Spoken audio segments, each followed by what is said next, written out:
Hello. Sorry. Hello. Welcome back from the 35 that turned into 40 minutes because as I was sitting down here, big boy's room. So, folks, time for the rest of day one. We are probably going to go directly into the witness number one. Now, when it came to opening statement, I would say that the prosecution was the most coherent one. And he is well spoken. He does have the Godfather voice, so he might just intimidate people into a guilty verdict. The defense did what they could with the information they had, which sometimes that's what you got to do. Yep, Mo will be back. Mo will be back. All right. Let's try to catch up. Let's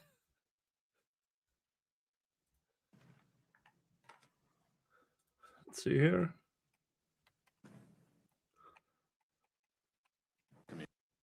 I need to fix a mistake that I made when I initially instructed you. Oh, so he did say the wrong jury instruction. Okay, I thought that jury instruction was good. You'd raise your right hand for me. Let's try this one more time. Do each of you solemnly swear to truly try the issues pending between the plaintiff and the defendant and render a true and just verdict according to the evidence and the instructions of the court? All right, thank you. Have a seat. Mr. Bloodworth, the state's first witness, please. Thank you, Your Honor. The state calls Eugene Richens. Oh, they start out with the victim's father? Okay. Please raise your right hand. Do you solemnly swear the testimony you're about to give in the matter before the court to be the truth, the whole truth, and nothing but the truth, subject to the pains and penalties of perjury? Please have a seat. Thank you, sir. Please watch your step.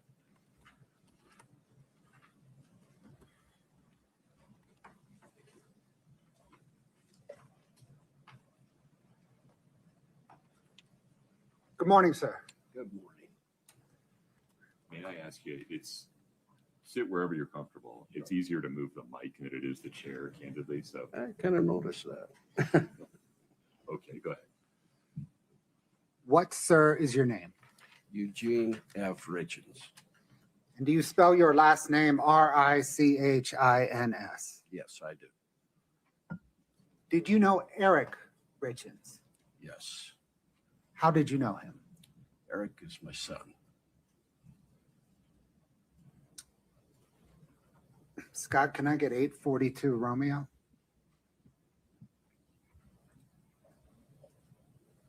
Just in terms of events, do you want to show it to him first and then publish? Your Honor, I think if perhaps we could show it to everybody but the jury. Done. Yeah. Sir, do you recognize this photograph? Yes, I do. Who does it depict? This is my son. Is it an accurate depiction of him? It is. Your Honor, the state moves to admit 842R. No objection. 842R is admitted. Can the court please publish it? There we go. Sir, how old was Eric when he died? He was 39. Do you know Kouri Richins? I do. How do you know her? She was the wife of my son. Do you see her here today? I do. Can you please point out where and describe her? Right here with a black blazer on.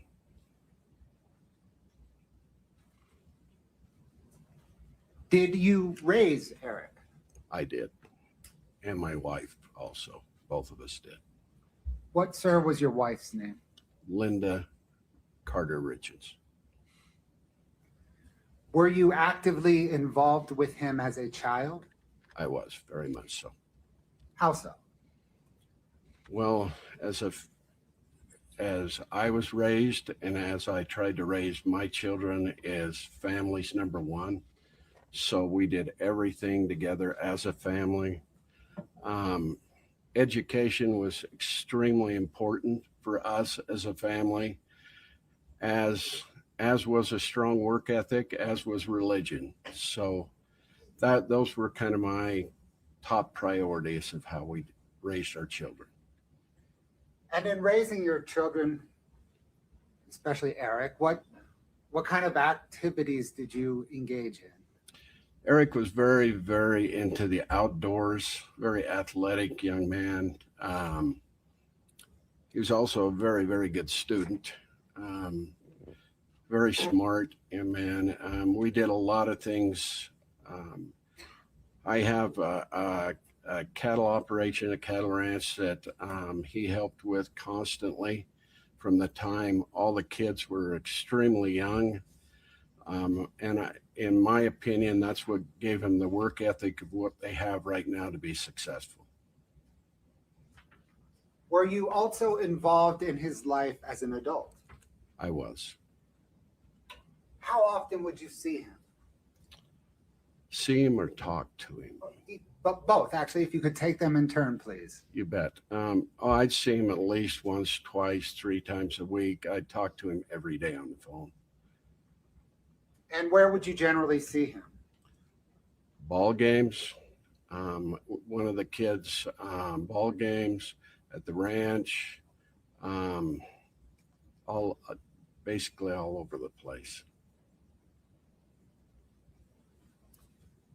What was Eric's personality? Eric had a very, very fun-loving personality. He had a very likable personality. He loved people, and people loved him. You mentioned that you raised him to have a strong work ethic, be grounded in family, and to do well in school. Did you see those qualities in him as an adult? I did. I was very, very proud of him. Did you get to interact with, or I guess observe Eric interact with his 3 boys? I did constantly. Can you give us some examples, please? Eric was their coach, but their father, but most important was their very, very best friend. He coached soccer. We both coached basketball. We both coached baseball with him. So we were constantly involved in all their activities. Did he bring the boys to your ranch? Constantly, yes. They were, the oldest one loves to rope. So that was his thing in life and liked to rope. And the other ones loved to just ride 4-wheelers or whatever it may be. Was Eric a good father? Eric was an excellent father.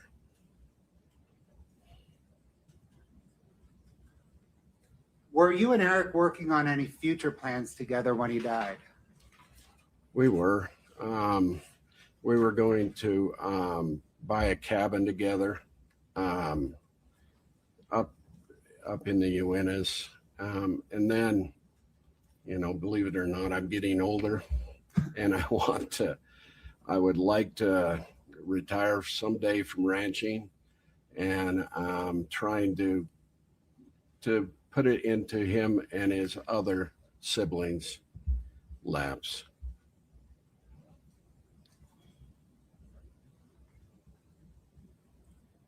Did there come a time in the early morning of March the 4th, 2022, when you received a phone call about Eric?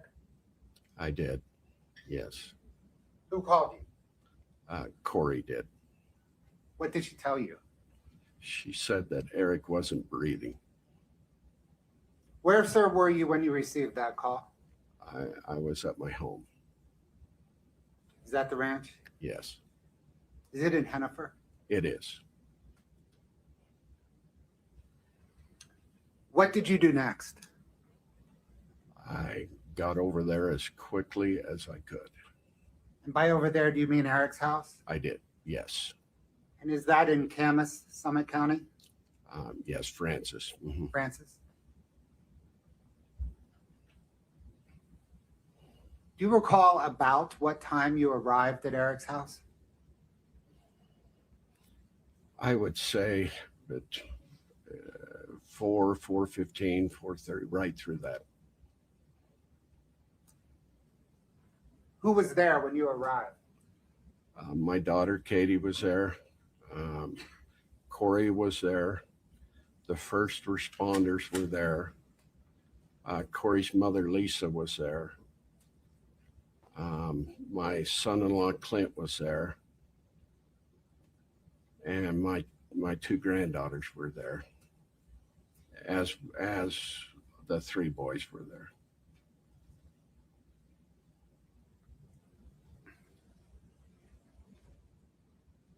About how long were you there that morning? Oh, approximately to 10:30, I believe. During that morning, what, if anything, did Kouri Richins say to you?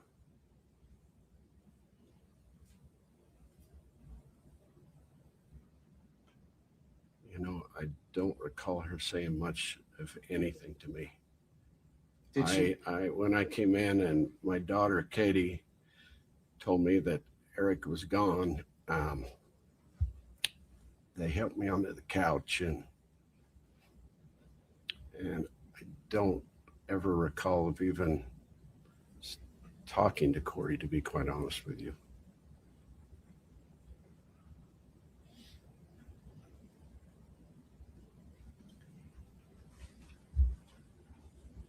Did there come a time later when Kouri Richins told you what caused Eric's death? There was. I can't tell you the exact date, but it was between Eric's funeral and when the medical examiner had declared what he had passed away of. And she called me and said that she had just talked to the medical examiner, and they had determined that he died of the same thing Linda did, and COVID. And Linda was your wife, right? Linda was my wife, yes. What, sir, caused your wife's death? She had an issue with fungus in her lungs. What, if anything, struck you about Kouri Richins telling you that Eric died of the same thing that his mother did? Well, right after I finished talking with Kouri, I called my daughter, Katie, who in turn called the medical examiner, and they had never received a call from Hearsay, Your Kouri. Honor. We're going to admit this answer only for the effect that it had upon Mr. Richens to explain what he did or didn't do next. You cannot consider it for the truth of what he's about to say. Please, sir, continue. Help me again. Sure. Where were we? What, if anything, struck you about Kouri Richins telling you that Eric died of the same thing that Linda died of? Well, as I said, I called my daughter, Katie. Katie in turn called the medical examiner, and they had never received a call from Kouri. They had not even released the results from it yet. Renew the objection and move to strike, Your Honor.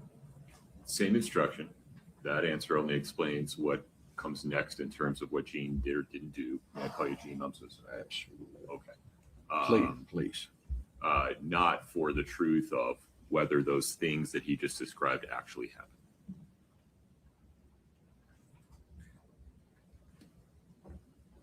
Sir, were you with your wife as she was battling the lung fungus? I was. Did Eric Richins suffer from the same symptoms that your wife did? No, not at all.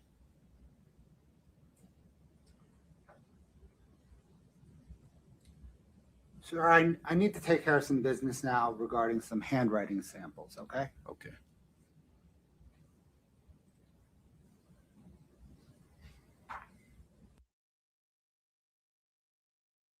I know, folks. It is the father of the victim. We clearly see he is hurting. This is not for the truth of the matter, only to his reaction and his actions later. But that's a lot of information that can't be verified. The jury just heard.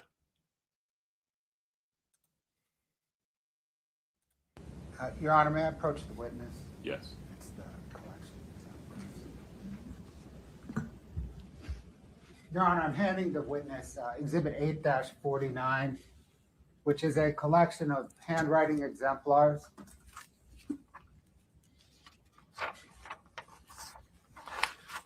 Mr. Richens, can you please turn to tab? Folks, I'll say it out loud. If somebody showed me my dad's, my brothers, my sisters, I couldn't tell. And we write each other postcards and everything. But looking at, is this? Well, it has to be, because I do know that my sisters have extremely nice handwriting. Me and my brother, not so much. But if somebody asked me which of my sisters, no way. My dad's, nah.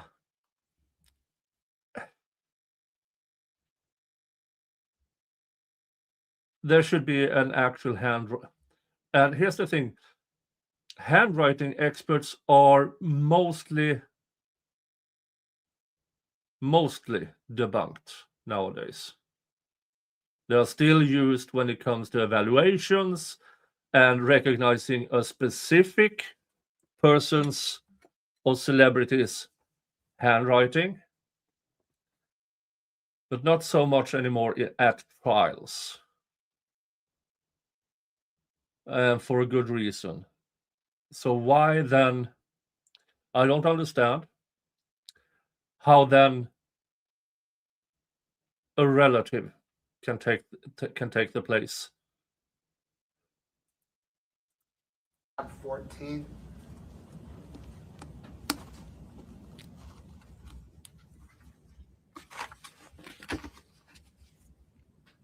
Okay, Sir, do you recognize the documents at tab 14? I do. Are they labeled K14? Yes. hmm Are they receipts from Weller Recreation Center? Yes, Did you pick up those receipts from Weller Recreation Center? I did. Did you then hand those receipts to your daughter, Kouri Richins Benson? I'm sure I did. Yes. Thank you. Can I retrieve that?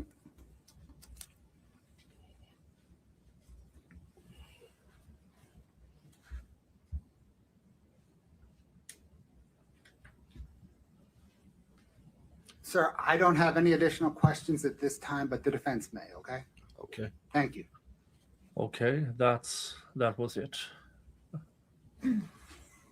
Ms. Nestor, please proceed. Sir, we're very sorry for your loss and we have no questions for you at this time. Thank you. Good Jesus, choice. Do you mind taking that glass of water with you? Good Need choice. another one. Fair enough. So he was there to describe his son as a kid, and then if he recognized Look. handwriting. Your Honor, the state calls Kouri Richins Benson. I think she's in the lobby. Is that correct?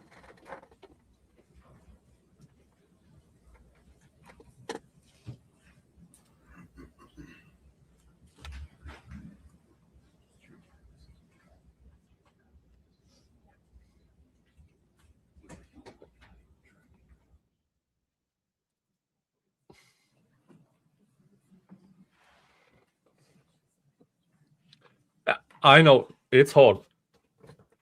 This, I believe, is the sister of the victim.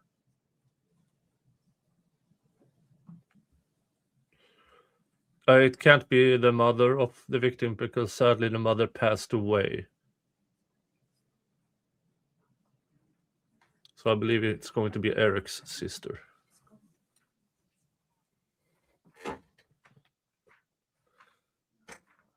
Ms. Richens Benson, hi. If you'd step in front of Brittany, please. Please raise your right hand. Do you solemnly swear the testimony you're about to give in the matter before the court to be the truth, the whole truth, and nothing but the truth, subject to the fees and penalties of perjury?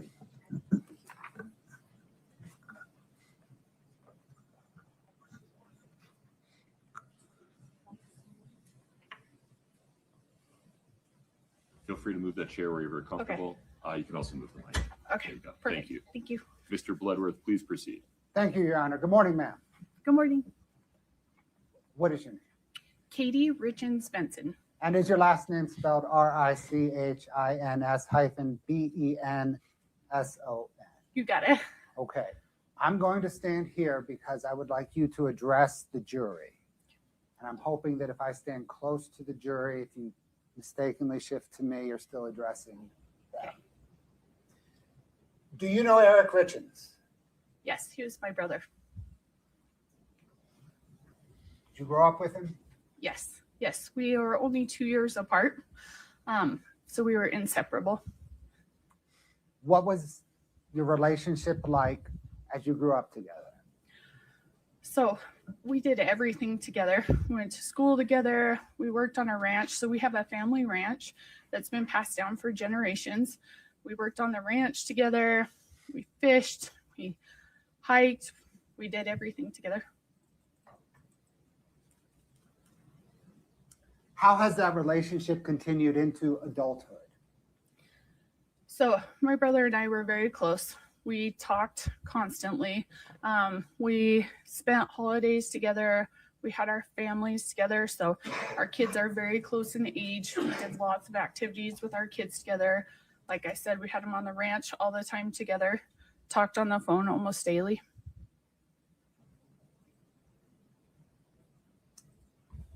What was Eric's personality like as an adult? Eric was one of the most likable people. I'm sorry, guys. Okay. There are tissues if you'd like. Okay.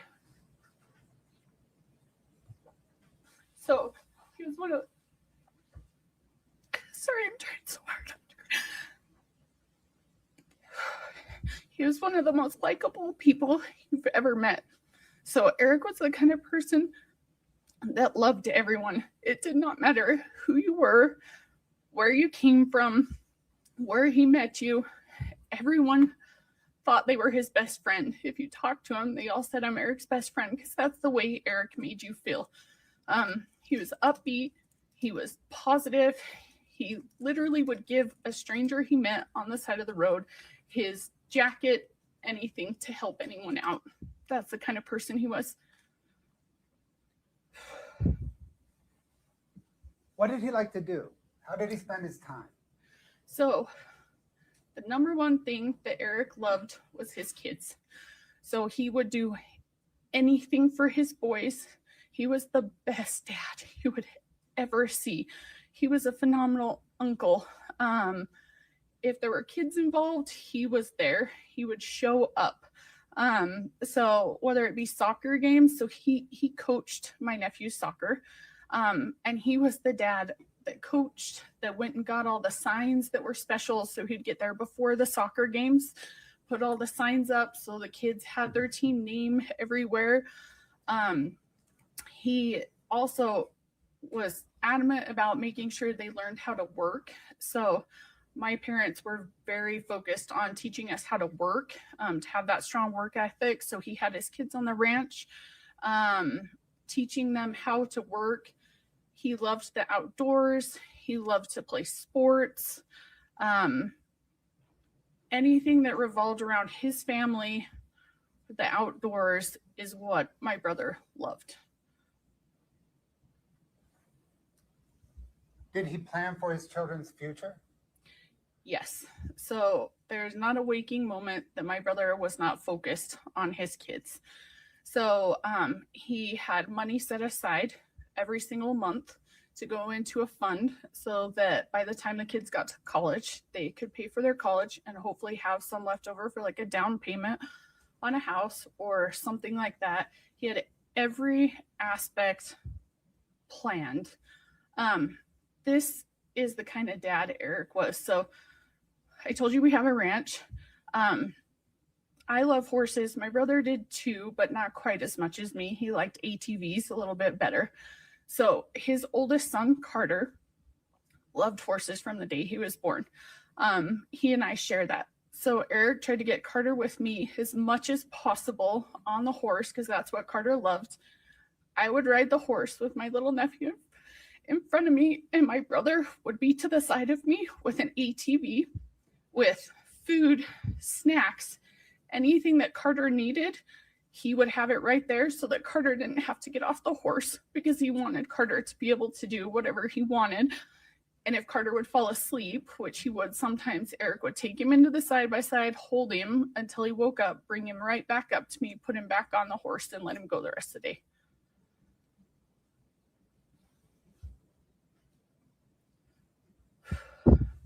Have you ever observed Eric sick or injured? Yes. So my brother and I are very close. And so when he was an adult, he played sports all growing up. But when he was adult, he liked to play adult softball. He did get hit a few times. He got hit by a ball, and these games would go to like midnight, 1 o'clock. He would call me at 1 o'clock in the morning if he got hit to tell me my leg hurts. I don't know if something happened, if it is broken a little bit, if it's just bruised. And I would answer the phone no matter what time it was and say, hey, do you need me to come get you? What can I do to help you? And he'd be like, oh, I think I can toughen it out. I'll call you in the morning and let you know. But honestly, it didn't matter if he was in another country. He called me from other countries to tell me he didn't feel well. So if his mental or physical well-being was ever in question, he would call me.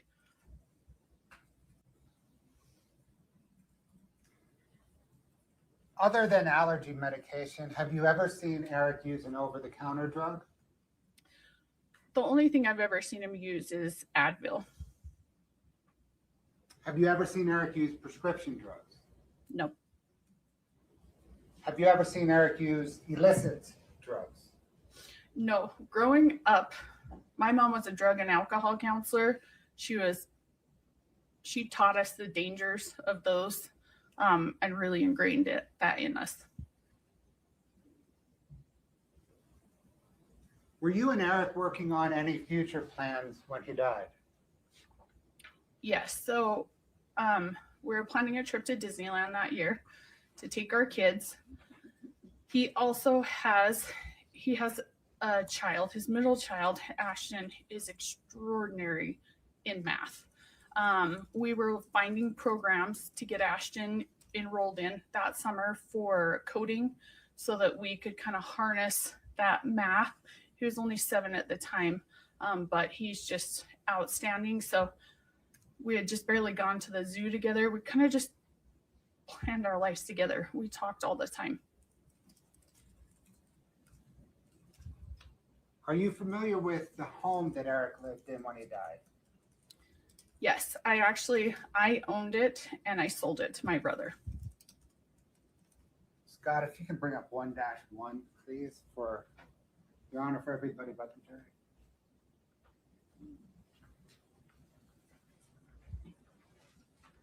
Do you recognize that photograph?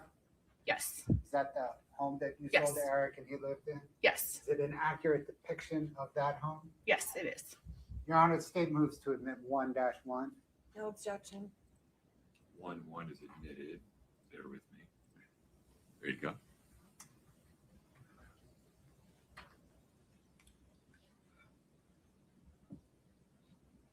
Where, Ms. Richens Benson, is that home located? That is in Francis, Utah. And is it, it looks like it's on a cul-de-sac. Is it on a cul-de-sac? Correct. It's on a cul-de-sac. When did you sell him the home? In the latter part of 2012. Had you been to the home regularly between then and when Eric died? Yes. Do you know how many homes are on that cul-de-sac today? So on that cul-de-sac, there's 7 homes with driveways that go into that road and cul-de-sac. And do you know how many homes and roads were on, homes and driveways were on that cul-de-sac in 2019? Yeah, all the homes were built out by 2016.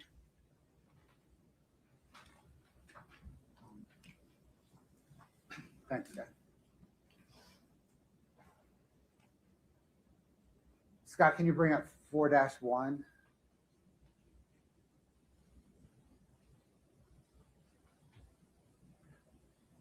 Can you scroll through it, please?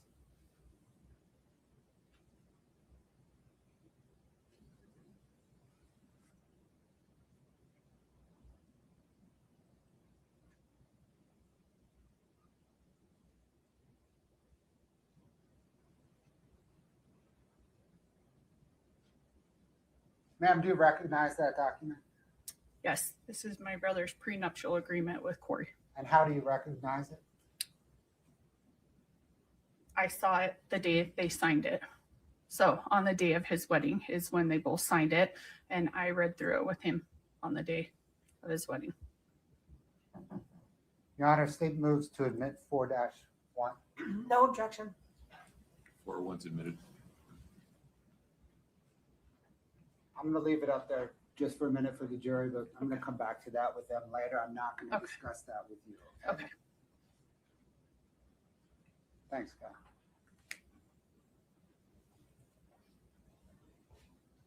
I would like to turn now to the morning that Eric died. Did there come a time in the early morning of March 4th, 2022, that you received a phone call about Eric? Yes, it was early in the morning. Who called you? My dad did. What did he say? This is not easy. He was screaming and crying and said, Eric's not breathing, Eric's not breathing. Where were you when you received that call? So my daughter was sick. She was only 3 at the time. And she'd just thrown up. I had taken her out of her room and brought her into my room. And I had just set her on the bed. And my husband had gone into the room to check on my other daughter that was a little bit older to make sure she was okay. I just set her on the bed and I had my phone with me. I set it on the bed and I saw my dad calling. And I picked up and said, Dad, how did you know I was up with my sick little girl? And he started, that's when he said, Eric's not breathing, Eric's not breathing. I screamed. I fell to the floor. My husband heard me and came running in, and I was screaming, he's not breathing. My husband thought that it was my daughter since she had just thrown up. So he ran over to her and said, she's okay, Katie, she's okay. And I said, no, it's Eric. And so I picked up my daughter that was right there. My husband went and got my other baby out of bed, and we ran out of the house.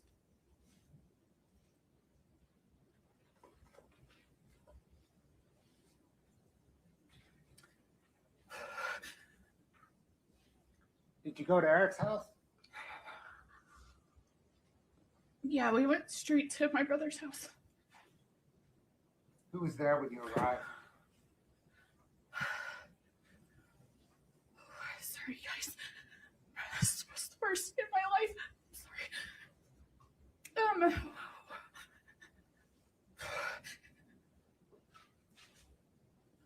When I got there was a bunch of emergency personnel, police officers, and Kouri and her mom, Lisa, were there.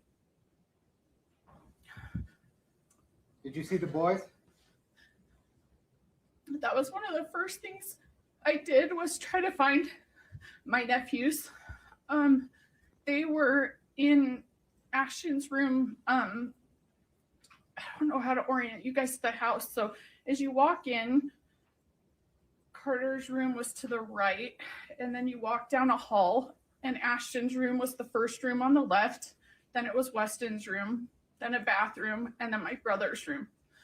So the boys were located in Ashton's room.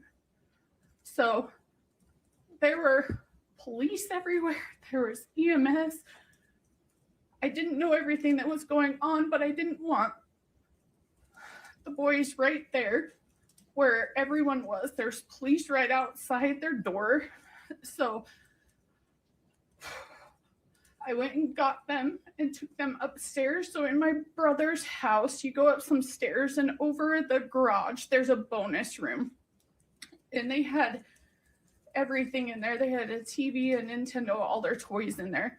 So I took them up there because I didn't want them by all the hustle and bustle of all the police and everything. So I took them up there, got them situated, then ran outside to my car to get my husband and my 2 daughters so that my husband could watch the boys and make sure that they were okay. We'll talk more about the boys that day. Okay.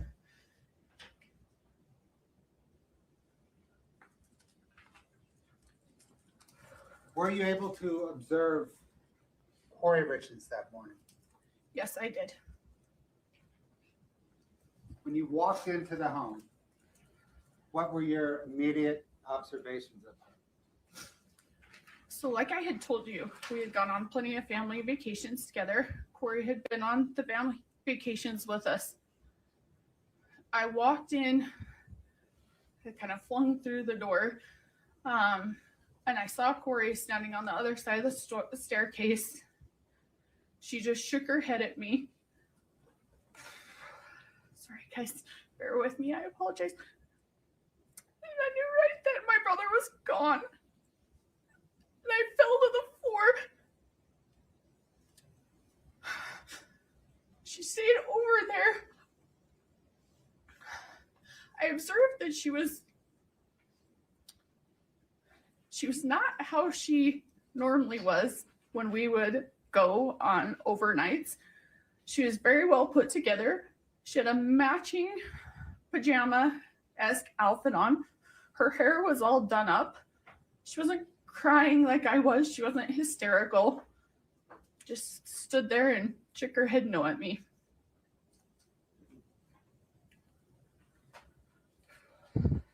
What, if anything, did you observe about Kouri Richins' interactions that morning with her boys? There weren't any until later in the morning. So, like I told you, my husband stayed up with the boys. I went up and down. My sister came up and down. A few people came up and down to check on the boys. I did not see her go up and check on the boys. And I repeatedly asked her, when can we tell the boys? I think we need to tell the boys. I kept coming down saying, I think the boys need to know. It wasn't until they wheeled my brother's body out and I stood by the stairs at the top of the stairs to make sure my nephews didn't come out to see because we didn't want it to see. And my husband was in the room with them. So they wheeled my brother's body out. My husband did his best. My daughter was throwing up and he was trying to block it from the boys so that they didn't see my brother being wheeled out. The boys did see my brother being wheeled out. My husband came out and told me that they were upset.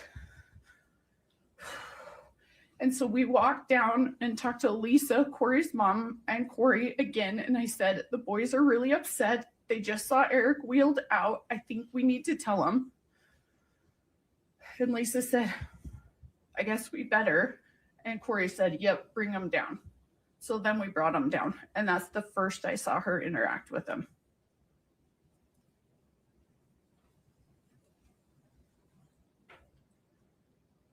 Were you there when Kouri Richins told her sons that their father had died?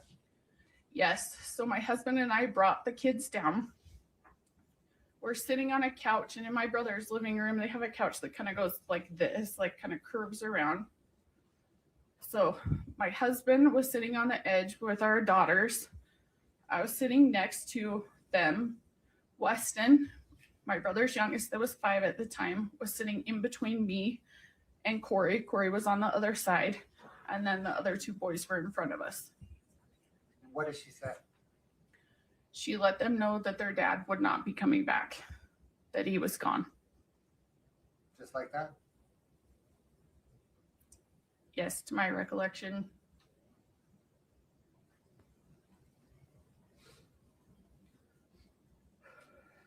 Did there come a time shortly after that when she spoke alone with her middle son, Ashton? Yeah, so right after she told the kids, Ashton got upset and went to his room. So his room was that room that they had been in. I went and checked on Ashton multiple times, and he was, I remember him on his bed. He was on his bed with his covers pulled up, and I sat on the bed and I tried to console him, but he wanted his mom. I tried so hard to console him, but he wanted his mom. So I came out and told Kouri that Ashton was very upset and I thought she should go in. Took me a couple times of coming out to tell her. And I finally came out and I said, Kouri, I'm not his mom. I'm not his dad. He just lost his dad. He's very upset. I cannot console him. Can you please come in and talk to him?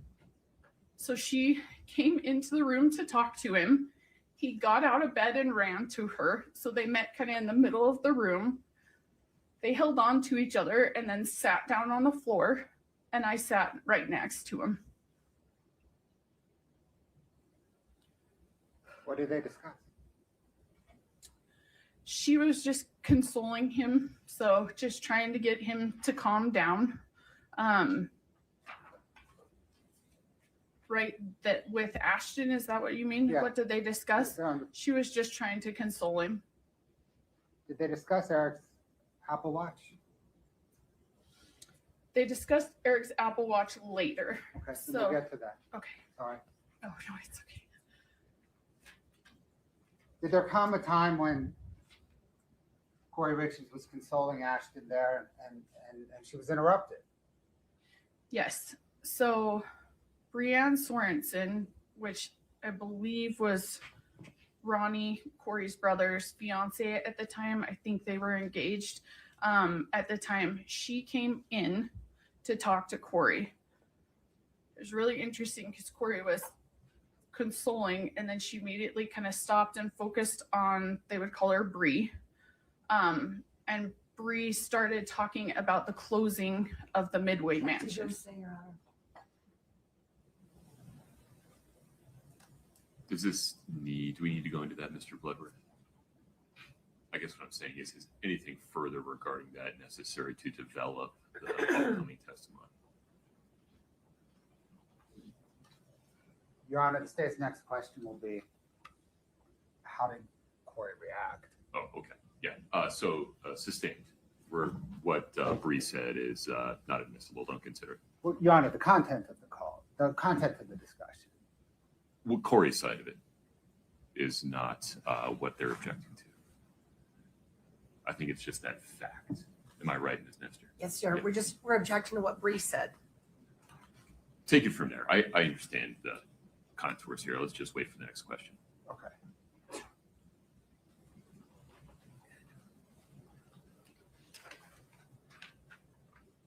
How did Kouri react to what Bree said? Kouri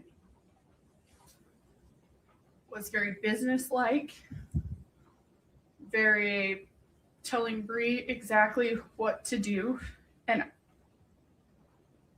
I was dumbfounded. And I looked at Kouri and said, "You can't tell me you're going to close on that Midway Mansion when my brother just died." And she looked at me matter of fact and said, "Yeah, absolutely. He has nothing to do with it. The money's already gone through. It's all my business. I'm going to."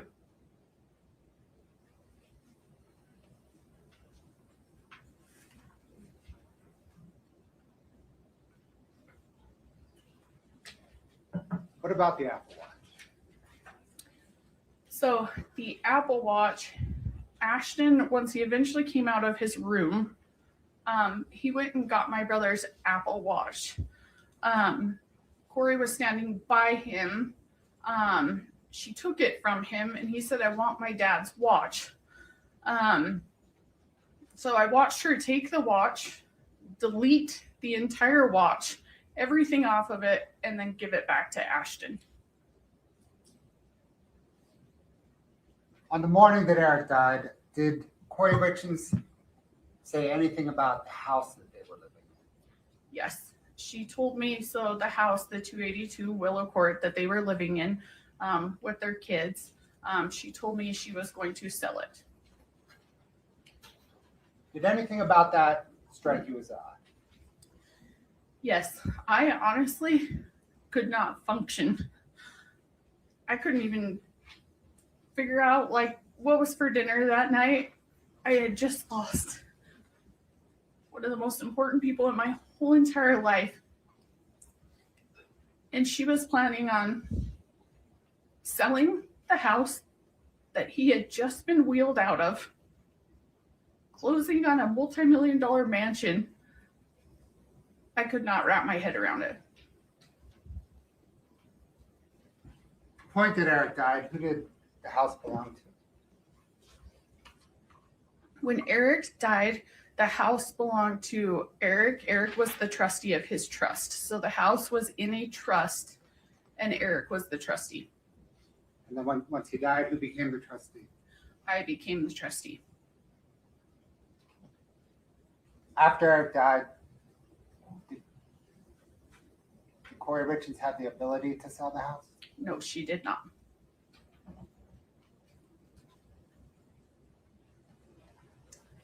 That morning, did Kouri Richins say anything about Eric's stonemasonry business? Yes. She had a plan for how she was going to run his stonemasonry business. She was going to hire one of his best friends. His name is TJ. TJ worked for Eric's business partner's dad and had grown up working with Eric and Eric's business partner, Cody, and Cody's family in their family business. And he still worked with Cody's dad, Shannon. So she said that she was going to hire TJ to run Eric's portion of the business for her and that he would take care of all of it. So am I right that the morning of Eric's death, Kouri Richins told you her plans on purchasing the Midway Mansion, selling the home she lived in, and running Eric Richins' business? Correct.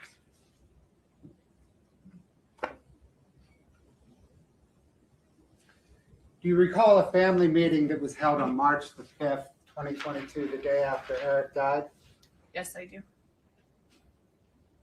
What was the purpose of that meeting? It was to start preparing for the services for Eric. And who participated in the meeting? So myself, my husband, Clint, my sister was there, Amy, her husband, Andrew, my dad, Gene, his friend, Tisha, Corey's brother, Ronald Darden, or Ronnie, as they call him, her half-brother, DJ, her, I believe Bree was there as well, his fiance, and then her mother, Lisa. Sorry, I need to pause here because I'm going back to how she testified about the house, the business, the closing on the mansion, and everything. And that was strange. Now, take into account at that point in time, none of the other things were known. None of it. And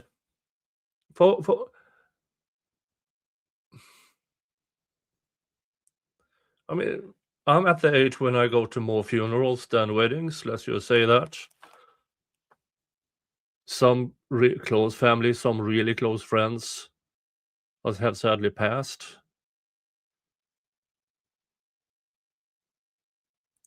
And we discussed this when a few streams ago about me and my then how we had many heartbreaks when we tried to have kids.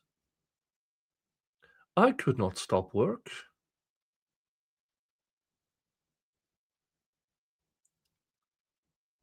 I did not. Because bills still have to be paid. I mean, and we both did, me and my at the time. Yeah, heartbreak. But business deals does not wait for you. Bank loans don't wait for you. And the way she expressed it, now I don't know if this is resentment she has developed over time, but this is her testifying about how she felt at that exact moment. And I got that was a visible reaction to selling the home. And apparently there's a trust that she controls and everything. So, which means that Kouri could not sell the house. Was Kouri aware of this? And I'm playing devil's advocate here. Did Kouri even know all of this?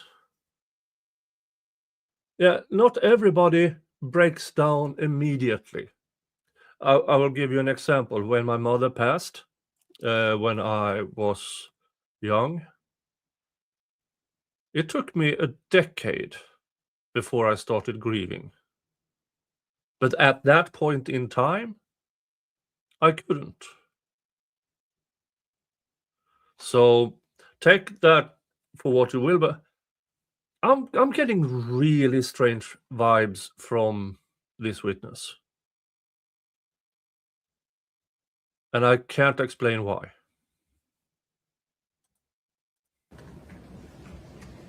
Did you know Eric's wishes regarding burial Yes, my brother wanted to be buried. as opposed to cremation? Yes, my family is very big on burial and not cremation.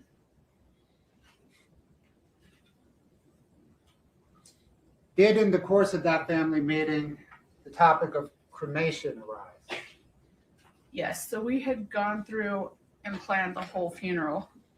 My brother would be buried by my mom, who the where he would be buried at, who the pallbearers would be, everything to like who would talk, who would say prayers, stuff like that.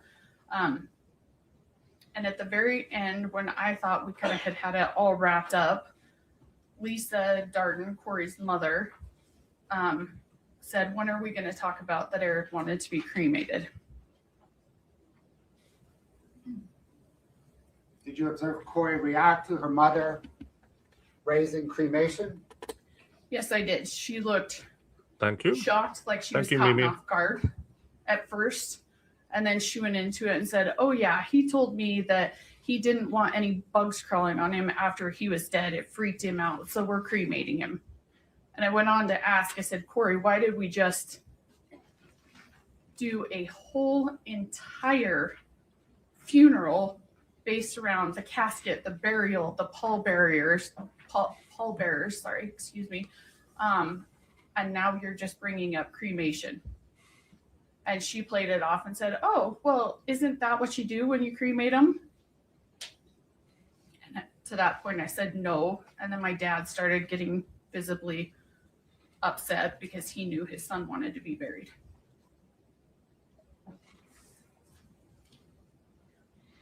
I need to take care of some business with handwriting samples now, okay? Okay.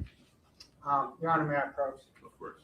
I'm heading to witness 8-49. Ms. Richens Benson, are you familiar with that exhibit? Yes, I am. Generally, what is it? So these are all handwriting samples from my brother, whether it be when he signed his name or stuff at work or for his will, any of that stuff.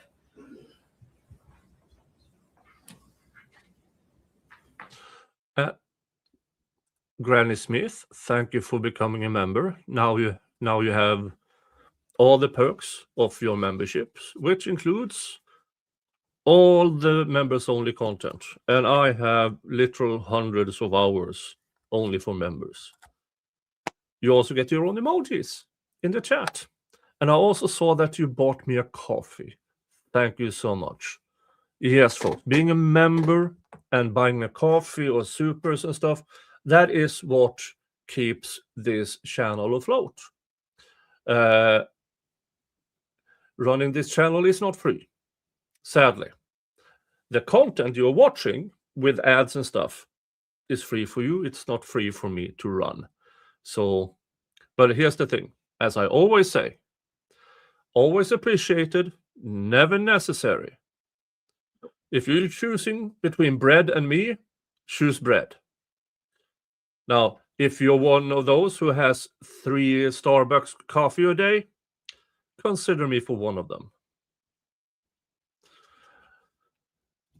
And Heidel, I hear you, Nick. Took me 3 years for me to be able to cry grief for my dad's death, and 10 years for my nana. Grief hits differently. Yeah, some people just get cold on the outside, but there's a storm inside, and once they get to themselves, by them, take care of the family, take care of the practical things in the shower at night. Yeah.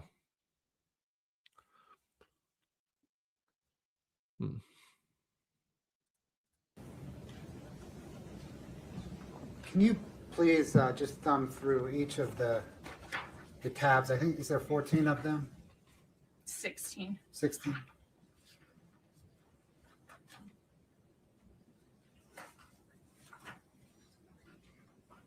Do I have to pay super close attention or am I okay? No, I just want to make sure you know what they are. Okay. You've seen them before? Yeah, I have. Okay, if you're comfortable that you've seen them before, there's no need to slip. Yeah. For K1, did you get those documents from the lender on the 282 Willow Creek Road property? Correct. And are they accurate copies of what you received from the lender? Yes. Did you then submit those to the Bennett Tueller law firm? Correct. On K2, did you receive those haircut receipts from Kouri Wright? Yeah. So they are also receipts from like Wasatch Steel, different. I know there is a haircut one in here, but yeah, they're Did all you different receive those receipts. receipts Yeah. from Kouri Wright? Yeah. Did you provide them to Bennett Tueller? Yes, I did. Can you turn please to K3 or tab 3? Under that tab, did you receive some tax documents from Greg White, some payroll documents from Integrated Solutions, and a hunting license? Yes, these are all my brother's documents. And did you submit those under tab 3 to Bennett Tueller? Only one I'm not 100% sure about is the hunting license, if I submitted that or not. I can't remember that one. Okay.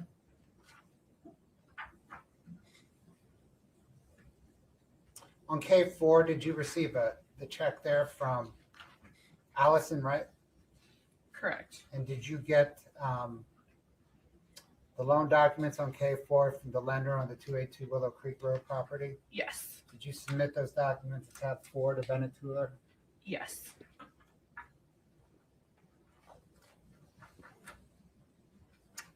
Tab 5, did you retrieve that driver's license from the mortuary that Eric's body was taken to? Yes. Did you submit that to Bennett Tueller? Yes. For tab 7, skipping 6, going to 7, did you receive those various construction contracts from Kouri Wright? Yes. And then did you give them to Bennett Tueller? Correct. For K11, did you obtain those healthcare records from IHC? Was Yes. that Intermountain Health something? Yeah, Intermountain Healthcare. Got it. IHC's their old branding. Did you submit those to Bennett Tueller?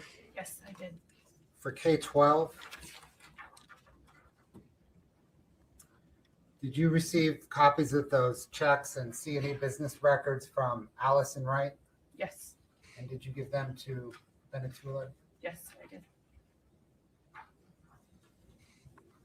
For K13, there's some materials from a Ford dealership. Did you receive those from your husband, Clint Benson?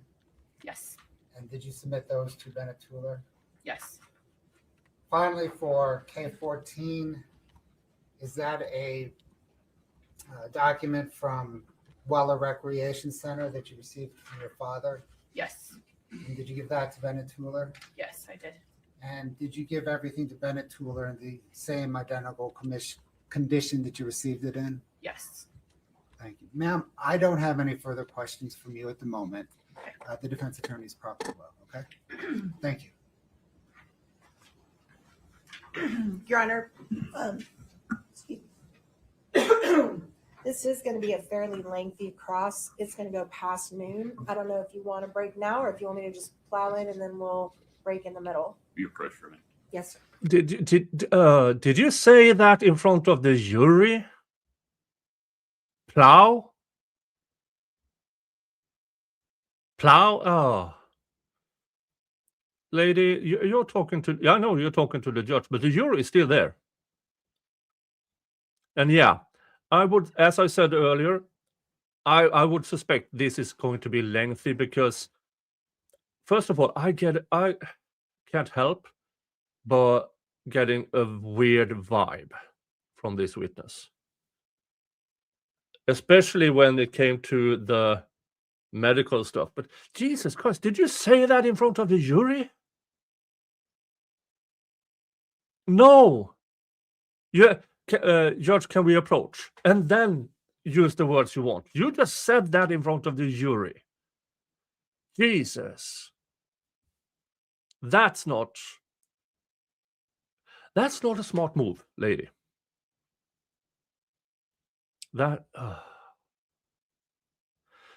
Because now, folks, if the jury wasn't against before, they are now.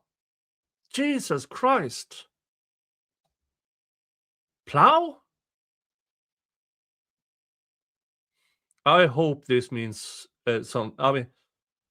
means something different in Utah. Hey, Donnie Mountain Angel, thank you so much for your super chat. Thank you for covering this trial with Mo. We are here to make the unbearable tolerable with inappropriate snark, with might be some cursing, it might be unnecessary advice, but we will do our best for you to not go away from this trial bored with new information, new stories, and maybe some insights. Thank you so much, Danny. All right, here we go.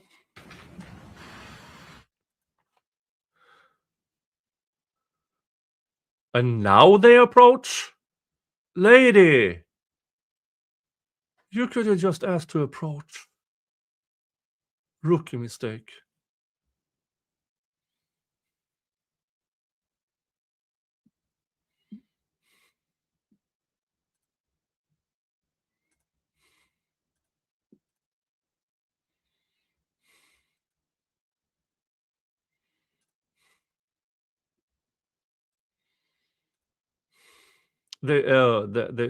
Such a bad phrasing, bad choice to say that in front of the, yeah.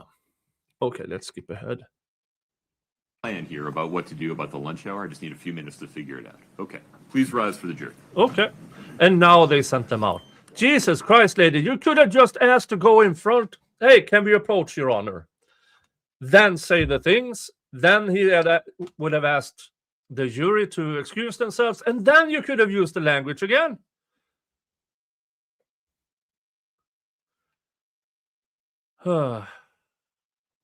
Sorry, folks.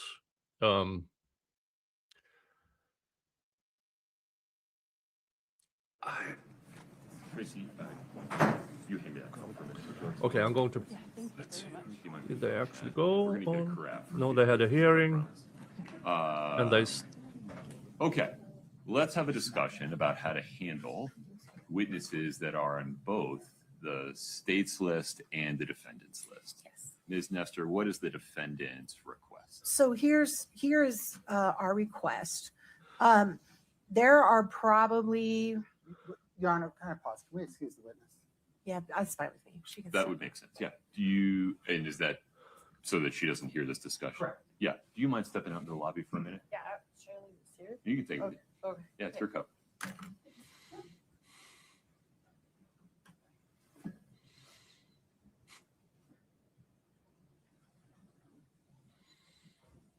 Is Kouri in custody? Yes, I believe she is. Ms. Nestor, please proceed. Thank you, Your Honor.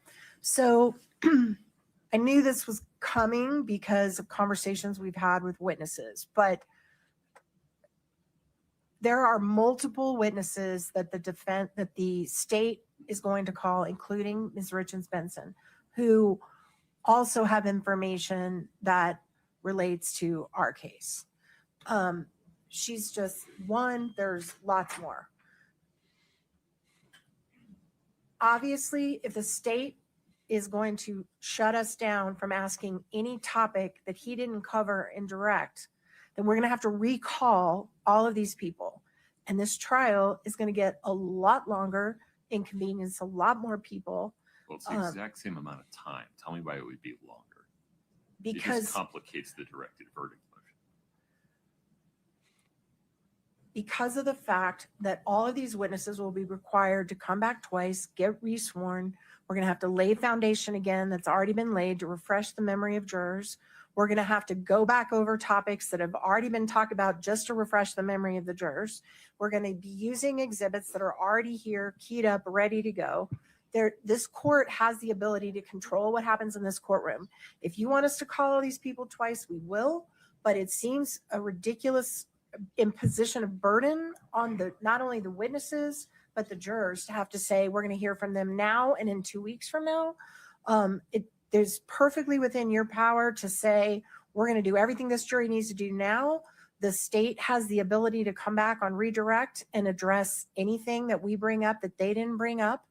But it seems a very inefficient way to run a trial. And it seems to be super hard on these witnesses to have to come back here twice and go through this 2 weeks apart.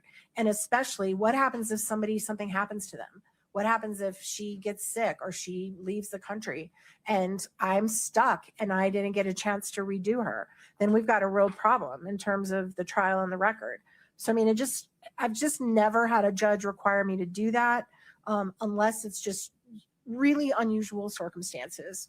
So we're asking that every witness where we have information that the state decides not to go into, to let us do it now, not have to recall this witness, and then finally excuse her from her subpoena responsibilities. You understand that to the extent the state raises relevance objections to your direct of this witness or another, I'm only going to have what's in the record so far. I won't have the whole picture to rule on that relevance objection. I am not worried about anything we're going to talk with her about being decided to be relevant. Okay. I mean, it's clearly relevant. I'm just not worried about that. All right. Yeah. I mean, we're only talking to her about what happened with Eric, with this case, we're not going into anything outside of that. Okay. Mr. Bloodworth. Your Honor, the state prefers to present its case in an order that the state believes will provide a proper narrative to the jury without interruption. Sometimes a proper way to present a case is not most efficient way to present a case. And in an aggravated murder case, propriety has to take precedence over efficiency. So far, all these witnesses are local. I could see perhaps if there's an out-of-town witness, rather than inconveniencing the witness with an extended stay or repeated travel, we could make an exception. But as the rule, this trial is no different than any other trial where, pursuant to the rules, the scope of cross-examination is limited by the scope of direct.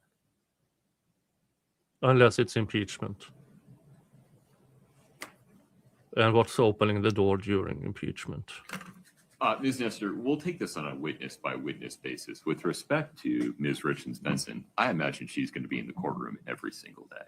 And if she's not, she's certainly subject to the subpoena power of the court. And has somebody subpoenaed her so she can't beg out of appearing?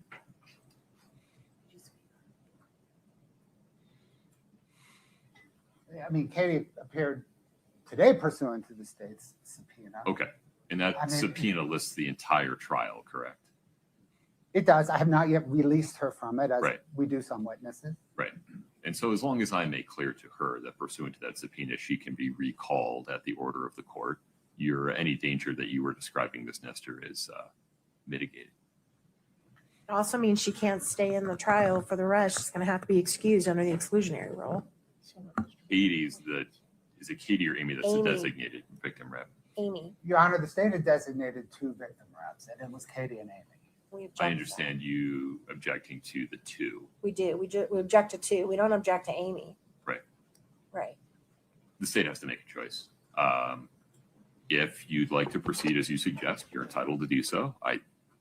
That's fine, especially because Katie is subject to the subpoena power of the court. We can make sure that she comes back.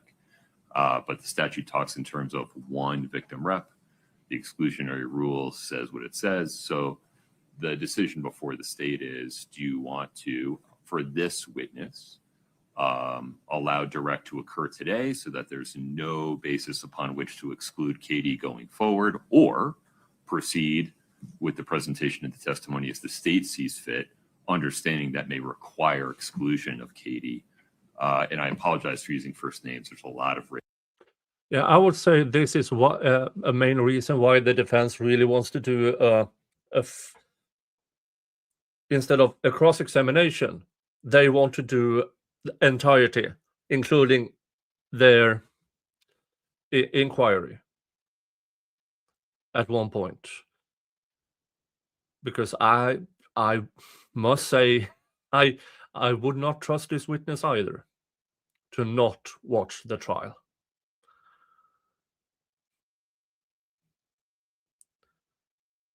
So, yeah. So I understand the defense that if we can do all of it now, we will, including our direct examination. And then it's up to the state. Okay, you will do a redirect and cross, and then until this witness is done. Because I really don't think the defense wants to wait until their case in chief to call this witness back. If there is testimony during this trial that are somewhat impeachment. So yeah, I understand the defense here. But again, why would you say in front of the jury, this is going to be a lengthy cross-examination? Should we take lunch or should we just plow through? And it's the victim's sister on the stand. Hi, Larkong. Tell me this is Disney Star Wars on trial. Well,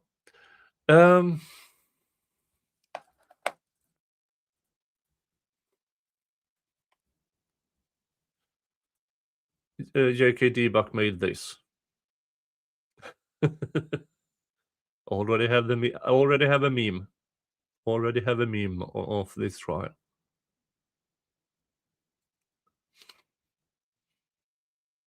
Yeah, if the defense may not present a case in chief.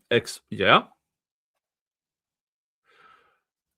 Also, could be why they want as much done during the prosecution's case in chief. Now, it's under the judge's discretion if he allows this, and he just left it to the state to decide. Well, you have two choices here. Either we go with the defense suggestion, and then she's done, and she will be released from the subpoena, or she will be under subpoena and have to go and not watch the trial.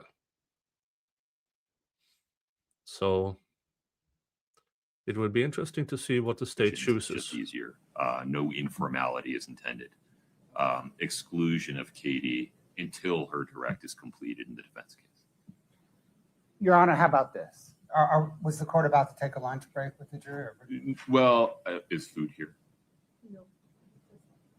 Okay, so it'll be a bit. So I want to keep using time. So I thought we could use another, it would have been an hour now, 45 minutes. Sure, Your Honor.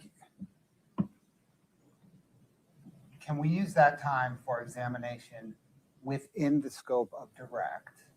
And then we take a lunch break. It will allow me to consult with Eric's family regarding Exclusion. the exclusion.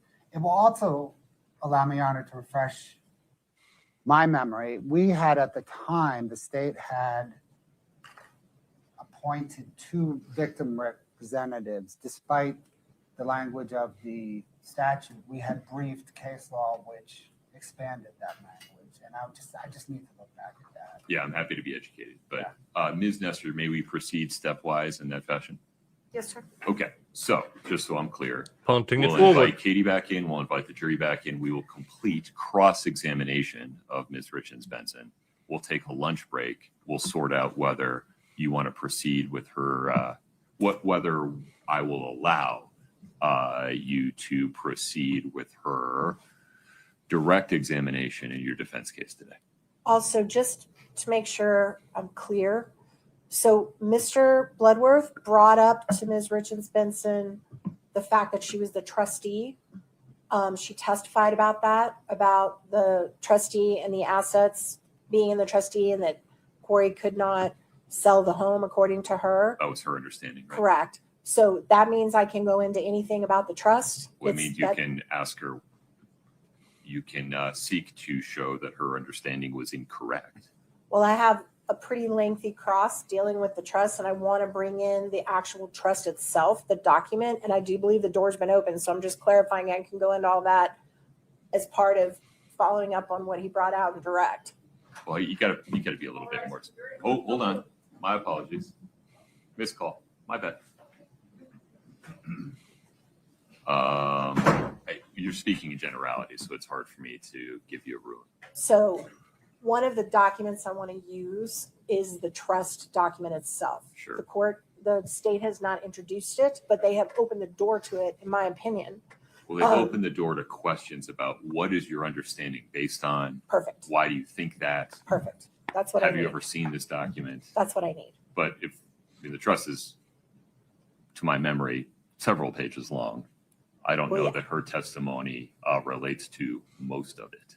I probably won't even admit it. I'm just going to use it for her to look at it to refresh, and when she's answering questions. Okay. Yeah.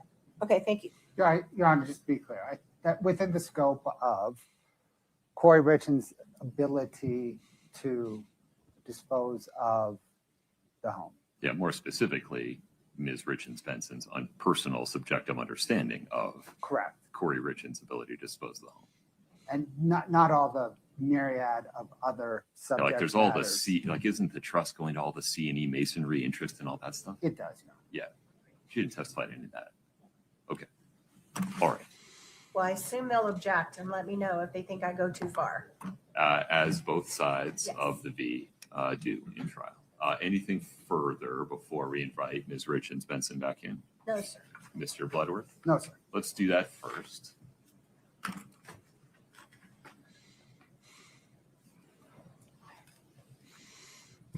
This will get interesting. And it's nice to see the two sides behave towards each other. That's not always the case, as we have seen in a bunch of trials. All right, I can skip ahead a bit. And with us, let's invite the jury in.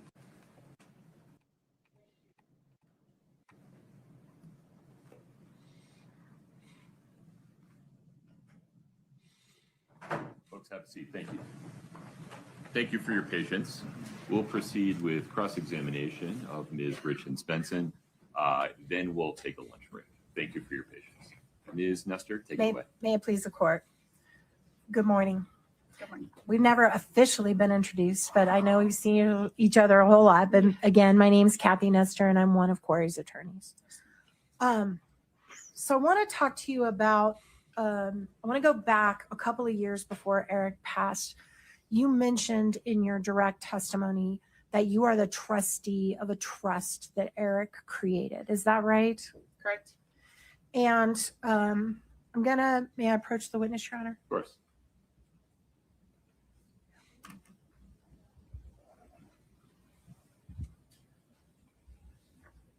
I'm handing you a document that's been marked as IMP KRB1.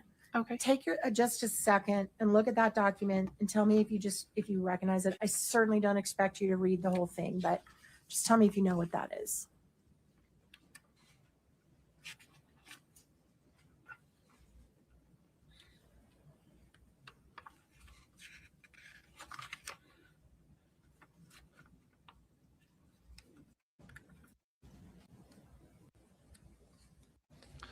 That is a lengthy trust document.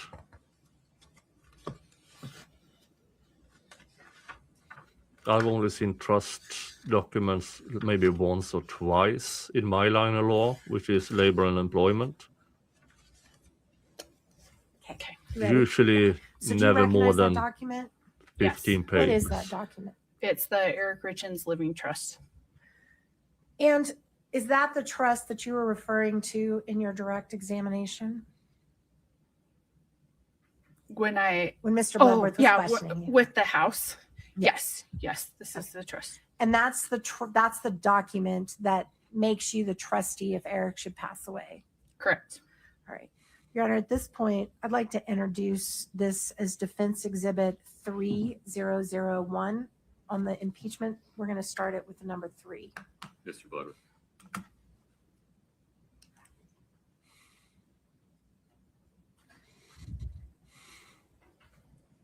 Your Honor, no objections to the admission of the document. The state, of course, is going to admit it.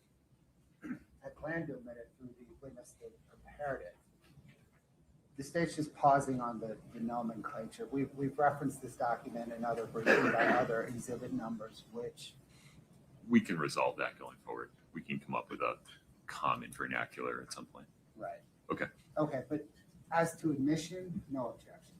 So just so the record is clear, if anybody ever has to read this, the Eric Richens Living Trust dated November 3rd, 2020 is admitted.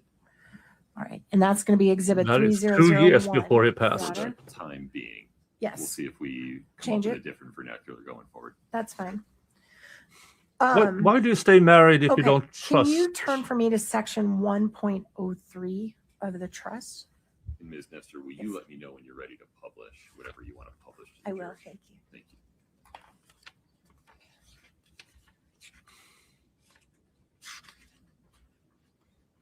Do you see that? Does that list the objectives of the trust?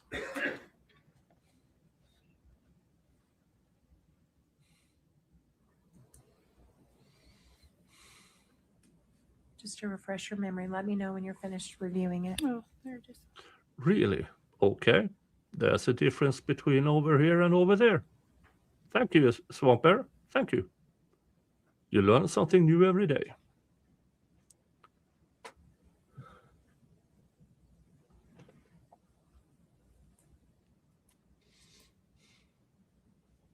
Okay, sorry. What That was your refresh question your again? memory a little Yeah. bit. So is it fair to say that Eric's objective, as put in writing in the very beginning of this big old trust document, was to provide for both my wife and our children during any time I am incapacitated and after my death? That's what's in there. Yes. So Your it's Honor, I'm sorry. Can we publish this to the jury? Sure. We're seeing it on our screens, but the jury's not. Yeah, she didn't ask Can me you to. That's fine. publish? Would you like to? Yes, sir. Thank Okay. you. That would be helpful. Thank you, sir. right. Interesting. And you agree that it was your understanding that this trust would provide for both Kouri and the boys. Is that right? It would provide for the beneficiaries and those for the beneficiaries. And Kouri was a beneficiary of this trust. She was a beneficiary of the trust. And that's what Eric wanted. Mo! Hey, so I will say that eyebrowless sister has a giant hate boner for Kouri. Yeah. Now, devil's advocate wise, I will say that some people don't perform grief. Mhm.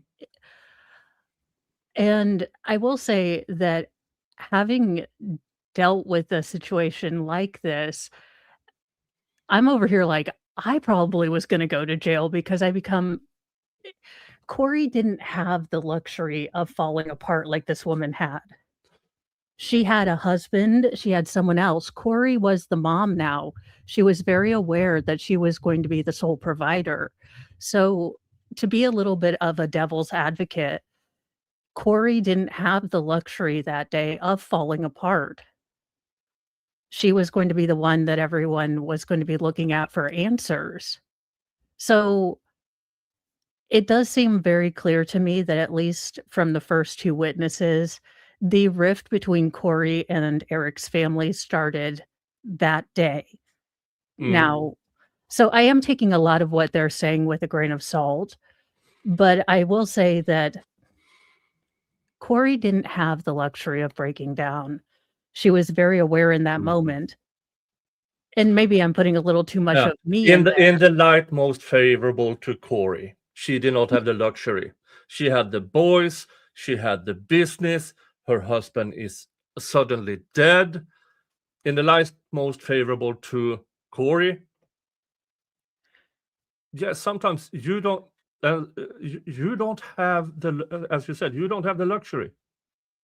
Yeah, so I think that there is going to be a lot of that, and that's kind of why this case interested me because I wanted to see how much of this was maybe families not agreeing post death, which is Mhm. unfortunately a common thing, Mm. or if because the way the defense brought up the family getting private investigators, I wanted to figure out where that kind of suspicion started.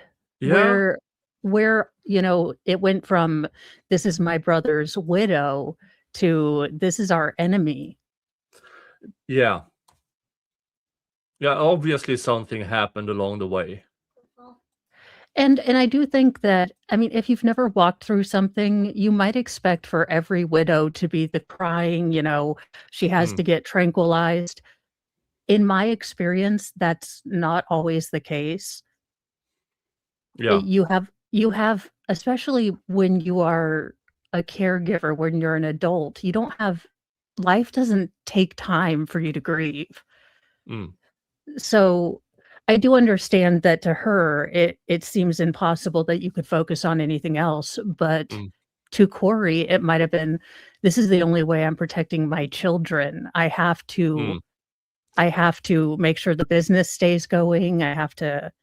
So at least for right now. Now, I mean, everything else is a lot sus too. Yeah. But I do think that the jury is Does I think going anybody to, know if his sister was a stay-at-home mom or if she had a yeah. career? Because even with my limited understanding of the dynamics, sometimes there is there can be bad blood against women with careers and stay-at-home moms sometimes. Yeah. I mean, I will say that it is very evident that Eric's sister does not like Kouri. Yeah. Now, whether or not that's going to influence any of the jury on how they weigh her. Mm. And I agree with the defense. Let's get it over and done with. I don't want this Yeah. woman to have to come back. I don't like the way the state's weaseling about it, but I do get that this is probably a curveball that was thrown at the Richens family. Yeah. So Yeah. I mean, the state's case, they want everything in continuity because they have a story to tell. If the defense gets to jump in with their direct examination, that goes kind of out the window because then the state already has to prepare for their rebuttal case. yeah, and I think that as much as I can understand the defense not wanting this witness to come back, I think it's going to be incredibly confusing for the jury to have to try to simultaneously write notes for both cases in chief. So I can see where the defense is going with this, and I'm having watched a lot of trials. I'm much more of the let's get both sides done in one Yeah. go, but we're professional trial watcher or semi-professional. So I don't know that a jury is, and I would think that this would have to be something that the judge is going to explain to the jury if they decide to do the cases in chief together with these shared witnesses. Yeah.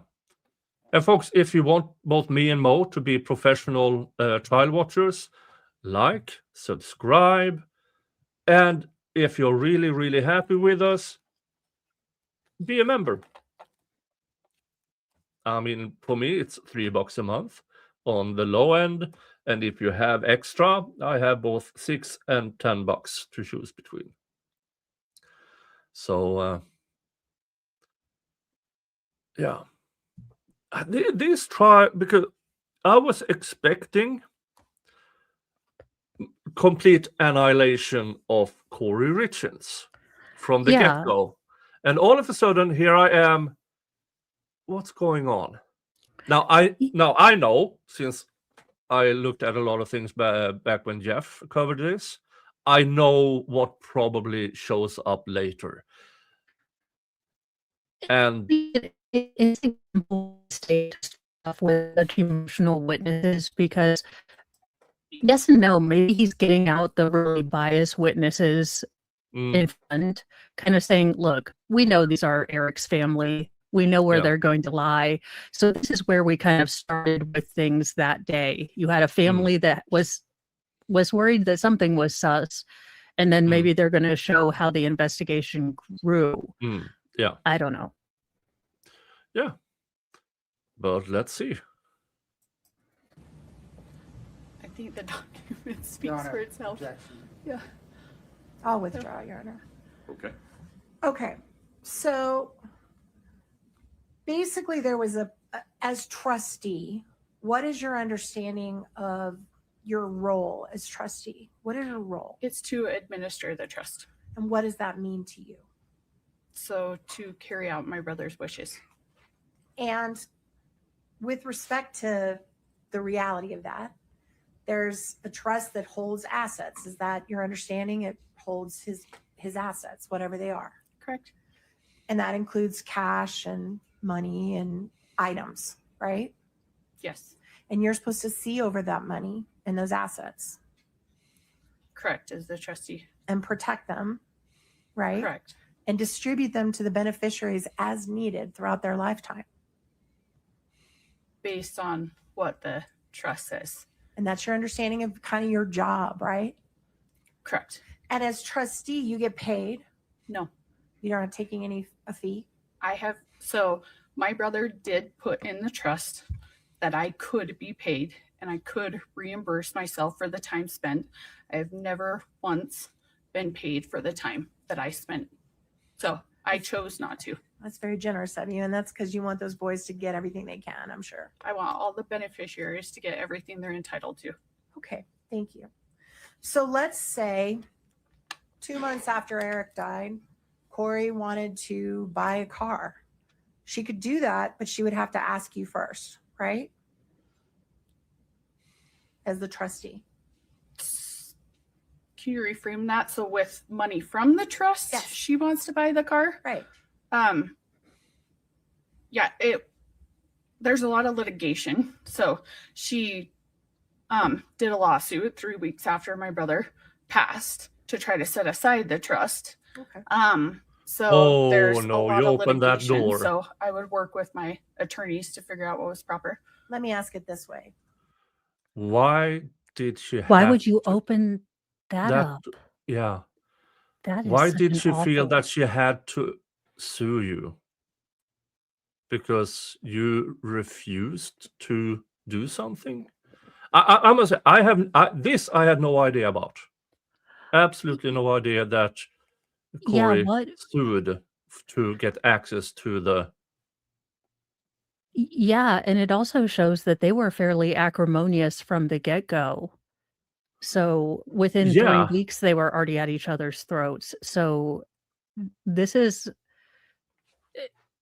maybe this is the bad facts because, you know, Mm. you always get ahead of maybe the state is starting with this because this is kind of proving the defense's point that this looks like a vendetta, Yeah. you know. So maybe they are getting this out and then they're going to backfill all of the data that wasn't, you know, from the family. Like, yeah, we took this from the family. We, you know, saw that there was tension and then we, you know, also started finding all this evidence. Yeah, so after she sued to get access to some of the trust funds because we told her no, all of a sudden there's a lot of freaky shit going on with her, with his computer. Yeah. Well, folks, if you follow this case for a long time, you also know there's a lot more to this. I know that too. The walk the dog ladder, for instance, which is, yeah, interesting. But at this moment in time in front of the jury, these are the questions we need to ask. What is your understanding of what, if there was no litigation, what you, as the trustee of the trust, were meant to do if one of the beneficiaries needed some money, if one of the boys wanted to go to private school, if Kouri wanted to buy a car? What was the process from your understanding? So the trust was actually just split into 2 separate trusts. One for his 3 boys, who are the primary beneficiaries, and then another trust for Kouri. And you'll have to forgive me, I don't have the whole thing memorized. Oh, of course not. But it said in there what the money could be used for. All right. So if Kouri wanted to spend some money out of the trust that was authorized in your opinion under the trust, it would be your job to say, yes, here is the money, and give her a check, right? Correct. And one of the things the trust authorized was care and maintenance of their home. Is that right? So that the home is a trust asset. Okay. So if the house needed repair, the trust could pay for that. Correct. If the trust could pay for the mortgage payments, Correct. the trust could pay for insurance on the house. Correct. So in the year after Eric died, how much money did Kouri ask you for to pay for anything related to the house, to her, to anything? Pause for 1 second. Your Honor, objection in reference to the discussion. She opened that Exceeds the door. scope. Yes. Sustain. Oh, Okay. but she opened the door for further, in my opinion. Yeah, she did ask the question. I mean, again, she Yeah. wanted to get into specifics about what Kouri asked her. Yeah, because the witness is already by herself. And I don't believe that was prompted.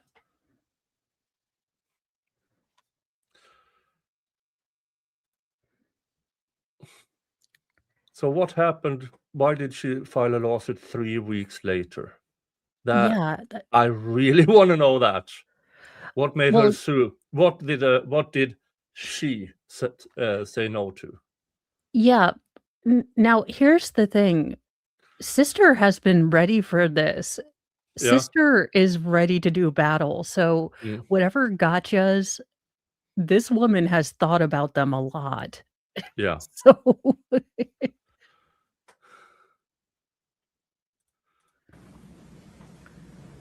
Did the trust pay any mortgage payments on the home after Eric died?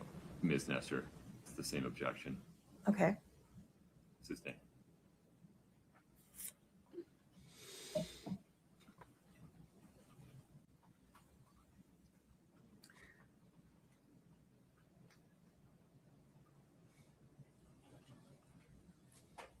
Has the Buffering. trust reimbursed family members for costs paid to a private investigator?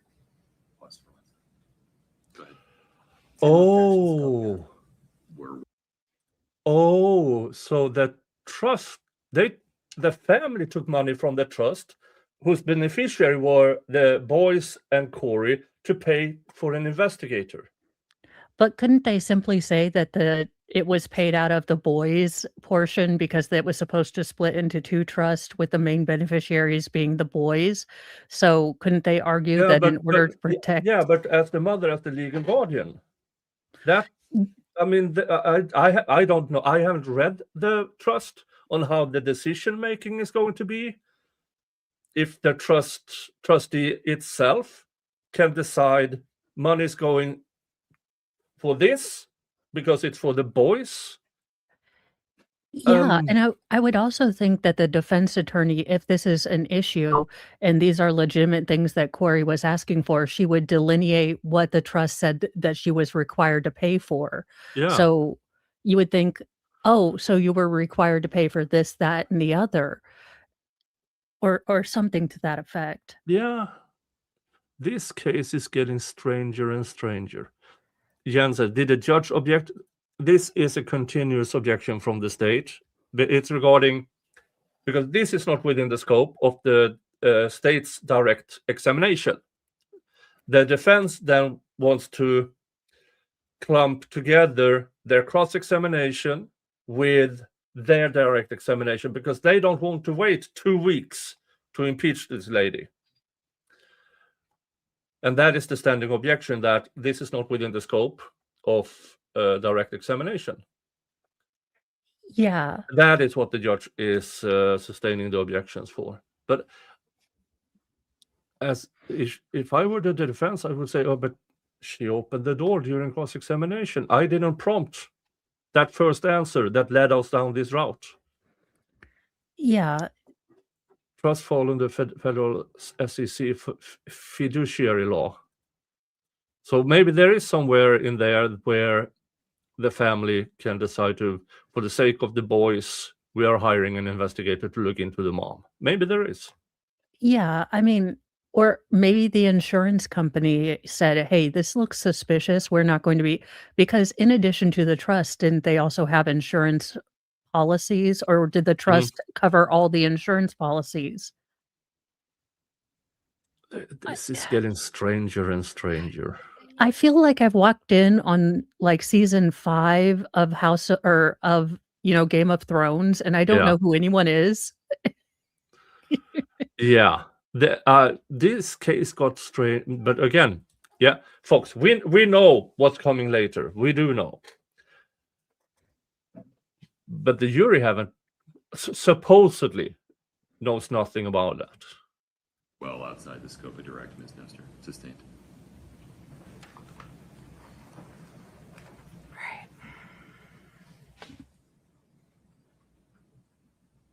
And Mr. Jingles is here. Draw on Can I some approach? eyebrows. Yeah, folks, that is. Let's go back a bit. This is welcome to late 90s, early noughts, where every woman, including my sisters, decided, you know what? I only want one strain of hair as eyebrows. That came back to bite everybody in the ass because, yeah, if you don't know it, eyebrow hair kind of sometimes they just fall off. Yeah, Because it they doesn't. decide, grow back. I don't have enough friends up here. I'm taking a hike. No, Mr. Jingles, you don't need any eyebrows. No, you don't. No, you don't. No, I was talking about so For me, it's peculiar because, again, so if you watch the first Terminator, that's one of the very cheap tricks they did to make Arnold Schwarzenegger look more robotic is they took away his eyebrows. Yep. Because your brain can't figure out there's something wrong, but I Mm. don't know what it is. All right, and we May I have, approach? Sure. and now they are discussing opening the door, I would suspect. Oh, wait a minute. I actually kept count here. Where is it? Where is it?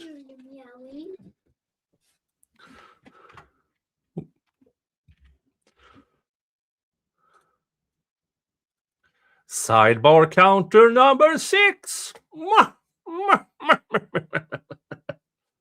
Yeah, if you're new here, I have a sidebar counter. In the lead of most sidebars per one day is 11. An entire trial is the YSL trial with over 300. Now, I will say, if the defense knew that they wanted to pursue this strategy of going and doing their direct at the same time with these crossover witnesses, wouldn't that be something that they should have up before the trial started? They could, but I don't think they wanted to give a heads up Fair to this point. witness. Because as somebody said in the chat, if they allow her to go home, she's going to watch this trial. That is what I believe. Especially since she was, up until this point going to be allowed to be a witness. This might also be why the state chose her to start.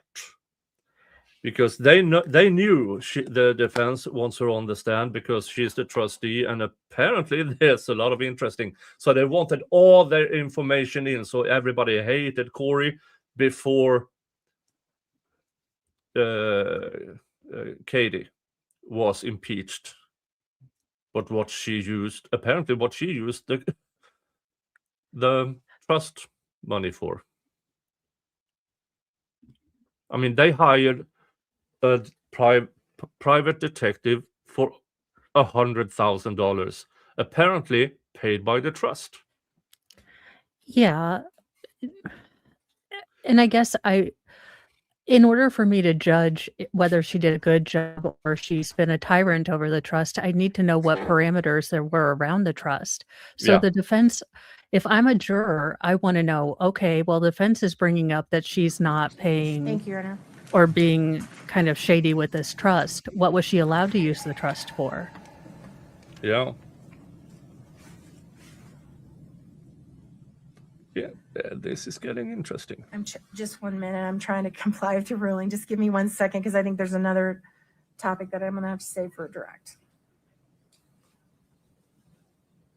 Yeah, I think so. All right. All right. I want to talk to you about the day of Eric's death.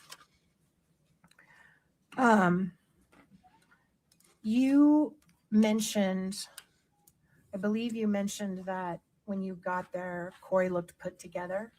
Correct. She was in pajamas. Is that right? Like a matching sweatsuit, She was in a matching sweats.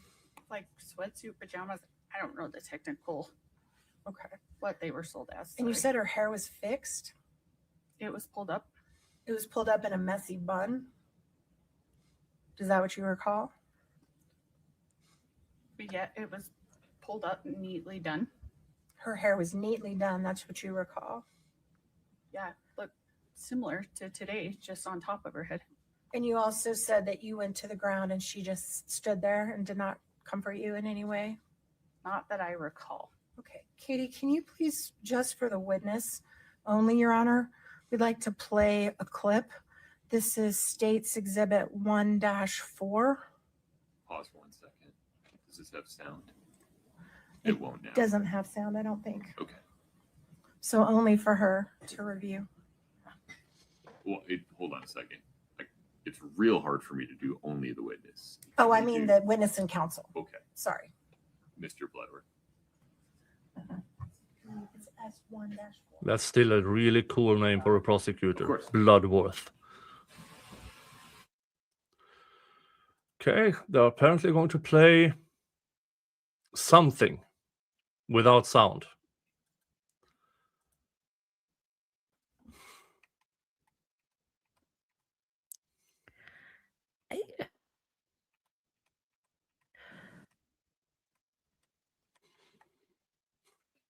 Yeah, I don't know why. One that they just served, like, that's fine with me. Okay, I think we're gonna pull up their amended one that they just served like 2 days ago. No problem. Table. Oh, Oh, the prosecution served this to the defense 2 days ago. That would be wow. Saturday. Is The this weekend body? before, the weekend before the court step evidence. Yeah. The Saturday before trial starts. Oh, by the way, here's some discovery. Yeah. What the? Was everyone aware this trial was going forward? Because I feel like people thought they had another couple months. This trial should have started in April of last year. But something went on and they have to postpone it to now. Yeah. And I mean, here's the problem. And I think that all that will happen if there happens to be body cam footage of Kouri running out and being a mess Yeah. is all that's going to prove is that the family was dealing with extreme grief and they didn't process the memory correctly. Yeah. And that they don't like Kouri, none of Yeah. which is anything but may weigh what the jury puts on what they say. Mm. This is because I know that the state has a strong case if they are getting all the evidence in. But if they are playing this game, Yeah, what is why? going on? Why? Kouri with a messy bun and yeah, maybe yeah. Paulie, or it's just no, it was a messy bun. It might be only that. We don't know. Yeah. And it's so subjective. I mean, again, the judges even told the jury this is for kind of her state of mind, not the truth of the matter. Yeah. I mean, are we legitimately arguing about messy buns after? Hey, yeah. Apparently, video of the event. Is it a door camera they're showing? That was turned over to the defense 2 days ago.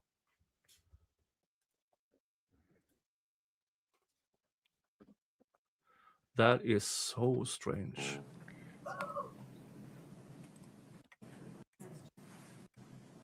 It's okay. Take your time.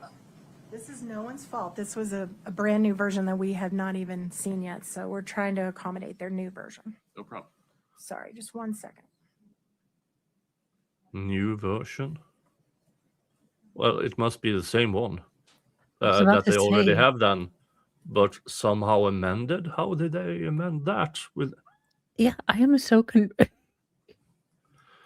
yeah, this is I don't like weird stuff happening in a trial. And here's the thing. I'm starting to realize that weird is the normal. Yeah. Your Honor, can perhaps the court instruct the jury just on the difference of the clips? We're just making sure that the faces of children are blurred. Something we need to do throughout the case. Oh. They are still photographs that are on the wall depicted in an exercise of caution. We just want to make sure we blur those before we publish them. This is going out to the world. It's not just the people in here. Mm. I do like that Okay. they are being extra cautious. Yeah, okay. So now, okay. So the government realized, hey, there are pictures of kids on the wall. Okay. That's good. But if there are surveillance video from inside the house, or is it a body cam? Maybe it's a body cam. Bloodworth, would you Yeah, agree it for a has to moment? be.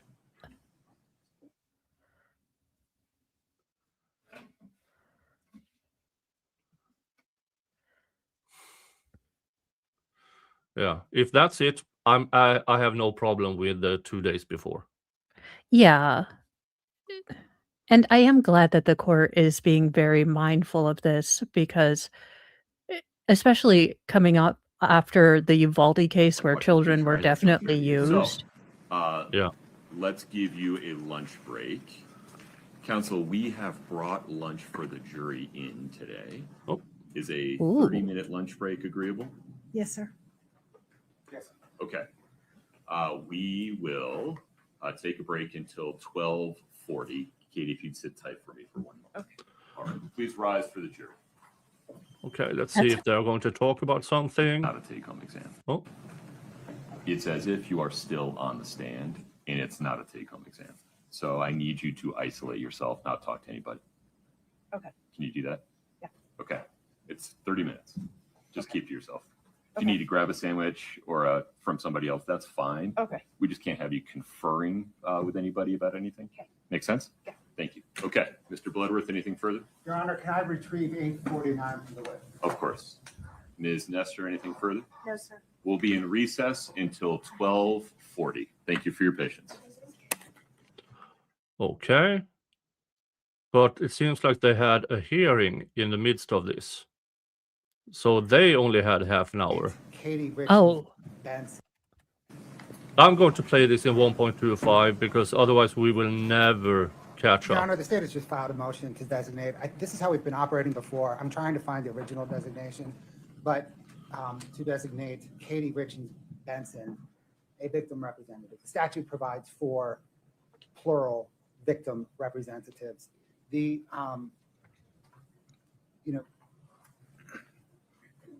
beginning with defense counsel's cross-examination today was the first time that the state had any notice that the defense wanted to call Katie Richins Benson as a witness. She's not been subpoenaed. She's not been on any of the Yeah, they 16 didn't want her to be designations. prepared. I understand the And tactics. so we have proceeded, we called her early so that she could get her testimony out the way, and proceeded in a good faith understanding that she would then be allowed to participate in the, watching the remainder of the trial without being subject to the exclusionary rule. I understand the state's position. Okay. Ms. Lewis, Ms. Nestor? Well, we don't want to call her as a witness. We want to cross-examine her, and they're stopping me from doing that. No, stay focused on the issue at hand here. Co-designation of Ms. Richens Benson. We object And tell me why. because the statute provides for one. It doesn't. It provides for up to more than one, if you look at the language of it. And so, do you have another reason? I don't know why there's special circumstances that require them to have two in this case. It's not a requirement. They're asking for permission. We object Tell me why. because it's going to interfere with my ability to cross-examine her if I have to recall this witness You and did- she sits through all of the Forgive testimony. me. Have you ever listed her as a witness in your case? We were not aware that they were going to stop me from doing this until about a day ago. So as Is that far, a no, she's never been listed as a witness? she has never been, I'm sorry, she's on our witness list? Okay. Are you sure? I don't think that's right. For example, if I search for the name Richens on Right. your witness list, it does not appear. No, but we are happy to file an amended witness list and add her if I can't cross-examine her now. You I'd can prefer to cross. cross-examine her within the scope of direct, regardless of whether she's on your witness list and regardless of whether she is a co-victim representative. The only thing this impacts is whether there's any prejudice to defendant There- if she's a co-witness representative who is not excluded. So here's the problem. So if she's allowed to sit through the trial, then it affects my Sixth Amendment right to cross-examine her because she's been impacted and heard the testimony of every single witness in the case. Would you pause there? Do you mean cross-examine or direct examine? Well, direct, when I recall her. If I cross her now, Right. I would do it now. But if she gets to then have the benefit of sitting through the trial and hearing everyone else's testimony, and then when I direct her, she's hostile, so I'll probably ask to cross her because she is a hostile witness and I am entitled to do that. And if that happens, then that does prejudice us because she's got the benefit of being able to shape her testimony around everybody else's that she's already listened to. So it is a prejudice. And I don't know that there's any compelling reason to let her stay that outweighs that prejudice, or just let me do it now. I mean, that's their decision, but that is a prejudice and that's very real. Okay. Anything further? No. All right. Under Utah Code 7738(9), subsection 2, the court shall designate a representative or representatives of the victim. The legislature, in crafting that, Yes, contemplated she is also situations in which representing more than one victim the Charlie representative Kirk shooter. would be appropriate. An aggravated murder case is certainly among the situations in which the family of a decedent might want to spread that burden and duty across two family members. The court finds that the state's request to designate Ms. Kouri Richins Benson as a co-victim representative under Utah Code 7738-9 is supported by the language of the statute and a good faith request. Moreover, the defendant's arguments regarding prejudice are not persuasive for two reasons. One, Ms. Richens Benson has never been listed by the defendant as a trial witness that they intended to call in their defense case.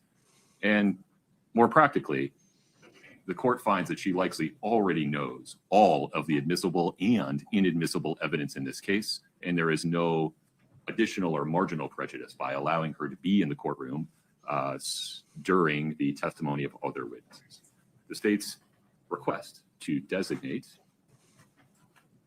Ms. Kouri Richins Benson as a co-victim representative under Utah Code 7738-9 is granted. On that basis, the court does not have the authority to exclude her under the exclusionary rule. Mr. Bloodworth, anything else?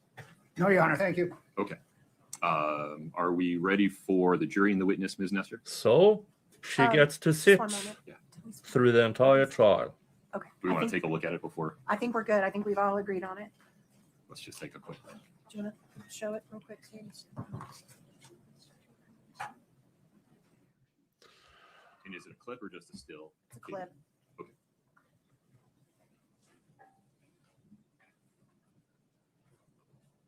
Is that the clip? Okay. Very good.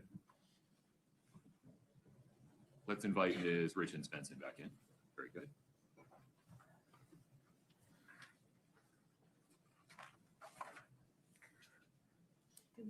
Katie, if you take the stand again, thank you. Did we admit it?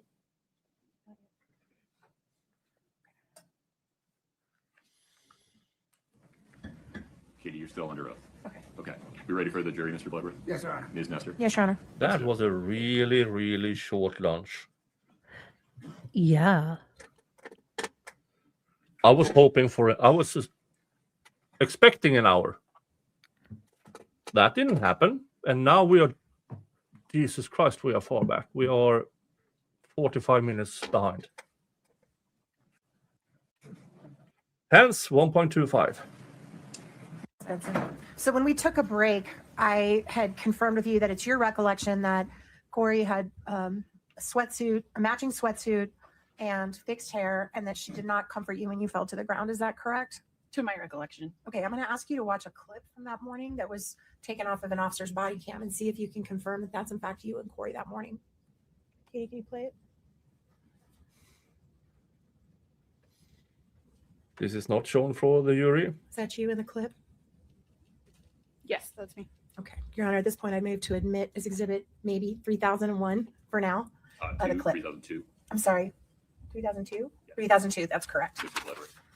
Your Honor, no objection to admission. We'll figure out nomenclature later. Sounds good. And just for the purpose of the jury, just a short explanation that we will supplement this with a blurred version, but for now there's just a black box over where the children's photos are since it's being played publicly. But that'll, if it goes back to the jury room, that box will be removed and the pictures will just be blurred. You can play the clip. Thanks, Steve. All right, so as you're watching this clip, there's an officer there, but that's Kouri right there, right? And she's squatting down to hug you. Is that right? Katie, could you play that Sorry. again? I'm sorry, this is hard with two Katies. There are two Katies. I'm sorry. I'll call you Ms. Richens Benson. How about Okay, that? thank you. Okay, so that's Kouri. Freeze it right there. Katie Nestor. Okay, and that hair right there, that's what you're saying she had fixed?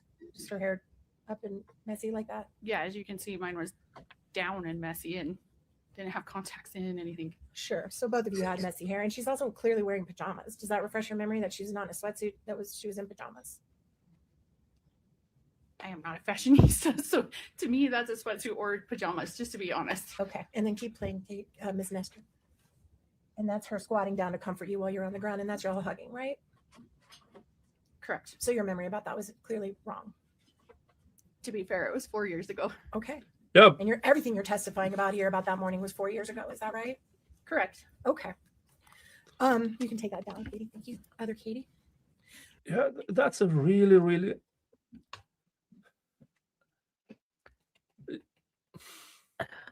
And now it was.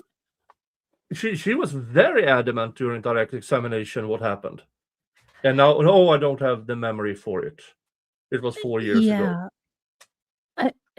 What I will say is I would have treated both of these people with both of the first witnesses with grain of salt because they're related to the victim.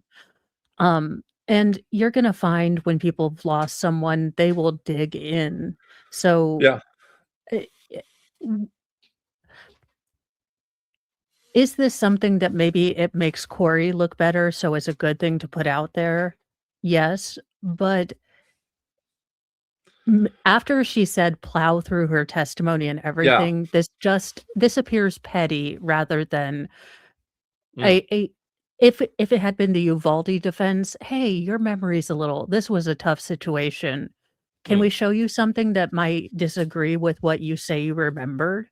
And we get that because there is a way you can do this and not look like a mega, but the Uvalde defense did a much better job with witnesses that obviously hated their guts.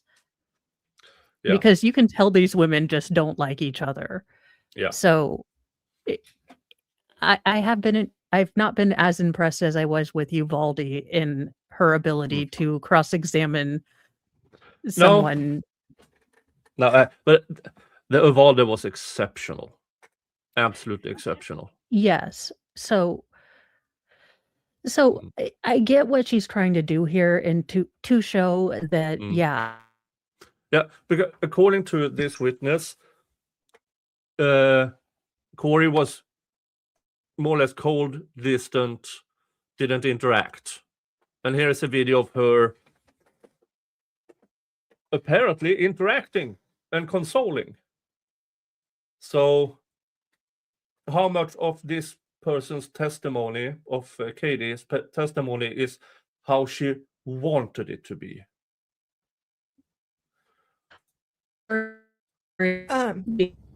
And shortly after this scene where Kouri hugs you, and obviously everyone's completely understandably upset, was there a time where you went out into the driveway and spoke with an investigating officer that morning? I went and spoke to an investigator in their car out front of the house. Okay, maybe not in the driveway. Might have been in front of the house. Correct. Your Honor, she's testified about her memory of that morning. This happened that morning. I'll give you a limited latitude here. Thank you. And who was the officer that you spoke to? Detective Woody, I believe. All right. And that was just to help, because there's so many officers that are going to testify in front of this jury. It's a female officer, right? Correct. Okay. And when you talked to Officer Woody, or I think she was a detective then, did you tell her that you believed Kouri was involved in your brother's death? No. Did you tell the officer that you were suspicious that Kouri may have been involved in your brother's death? Pause there. Okay. Well, I'm going to allow her to answer that question, then we'll have a conversation. Go ahead, you can answer that. I'm sorry. I let her know that Kouri had stolen money from my brother, and I thought she needed to know that. And what else did you think she needed to know at that moment? I left at that moment to go back in the house. You didn't tell her My anything recollection. else? My recollection is that I told her that Kouri had taken money from my brother, quite a lot of money, and that there was tension. And what did you tell the officer was the reason for the tension? May I have a quick conversation? Yes, Your Honor. My apologies, counsel.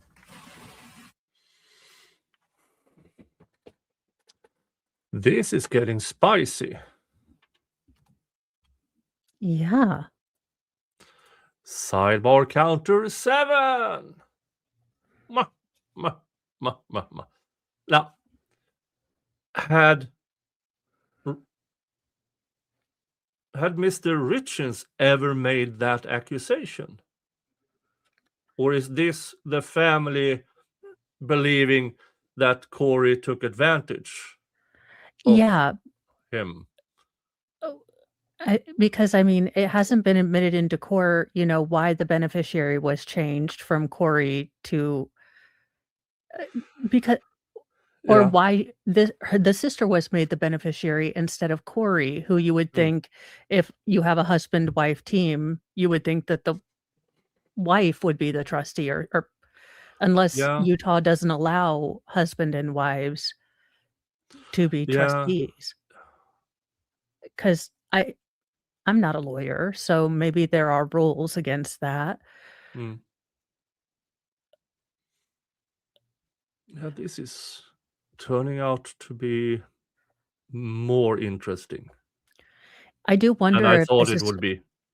if this is going to be sort of how we're going to experience the Tyler Robinson trial as well, because she does seem Mm. to be a very vigorous, very zealous Yeah. defense attorney. So I think we're going to get a lot of objections. Mm. And JKD Buck is right. So the trust that was then when he passed split into 2 trusts, I thought. Yeah, one Or for Kouri and one for the kids. yeah, so where did the private investigating fund come from? Yeah. And if the trust Interruption, split folks. in Ms. Nestor, 2, please proceed. Thank you, Your Honor. and if the trust was split in 2, why did she apparently not allow Kouri to get assets from it? I mean, if that was the actual language in the trust, which we saw, Yeah, why isn't she up for, abuse of a trust or whatever? yeah, and maybe that's the lawsuit. Maybe. Yeah. And now I forgot where I was, so let me think about it again. We were talking about what you asked the police, what you said to the police officer when you were outside. And this is before that police officer has ever entered the house, right? This is your first time to see this officer. I'm not sure. Okay. And you felt it was important that this officer know that your sister-in-law had a motive. What was your reason for telling the officer that information? I had an overwhelming feeling come over me that I should let someone know. Why? What was your overwhelming feeling? That I should let someone know. Because you believed it was suspicious? The death? Honestly, at that time, I had no idea what was going on. I just had an overwhelming feeling. I had just barely talked to my brother. He was fantastic. When I talked to him just a couple hours before, I had an overwhelming feeling I should tell someone about this, so I did. Because you thought Kouri was behind it? I did not say that. Did you tell the officer that Kouri had a reason to be upset with Eric because she had found out about your being a trustee over the assets before he passed? No, not to my recollection. You didn't mention being the trustee of a trust to this officer? I knew that I was the trustee of the trust. Did you share that with the officer? Maybe. There's a potential. So you can't remember? Just give me a second. It's Sure. Take your time. I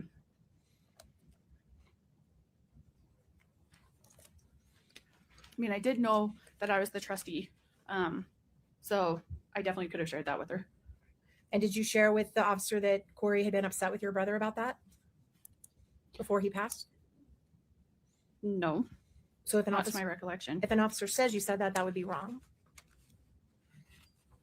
Or you're just not sure? The questions are a little difficult. They're really vague. So not to my knowledge. Okay.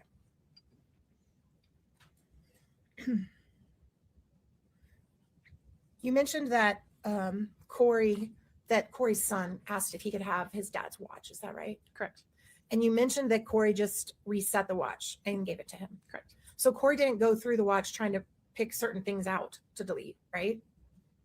I just watched her swipe it and give it to him, or delete it and give it to him. If she hadn't swiped it, and I'm not an Apple Watch person, so maybe you know this better than I do, but that would have meant her son could read everything her husband had ever put on his iPhone, right? I'm not an Apple Watch person either, so I can't answer that for Is you. it your understanding the watches match the phone, basically? Mine doesn't always. So, but again, I'm not an Apple person, so I can't tell you. Do you agree there could be a lot of reasons why a mother would not want a young child to have access to everything his adult father had saved on his phone? In a hypothetical, yes, I guess. Okay. You also mentioned that Kouri told you that morning that she was going to sell the house. Correct. She And did. this is the house her husband had just died in. Correct.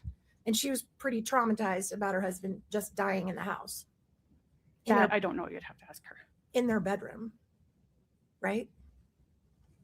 What's the question? Sorry. Do you think there's a lot of reasons why a widow would not want to continue to live in the bedroom where her husband died in front of her?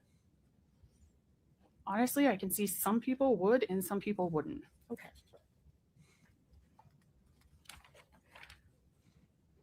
You also mentioned just now, and also when you were on direct with Mr. Bloodworth, that you never knew your brother to use anything other than Advil. Is that right? When he asked what I had seen him take, correct. Are you aware that your brother did use other substances? After his death, from his medical records that I got, it said that he occasionally took it for back pain. Took what? THC, Which is marijuana. marijuana. So when he was alive, he didn't share with you that he used marijuana, did he? Not directly, no.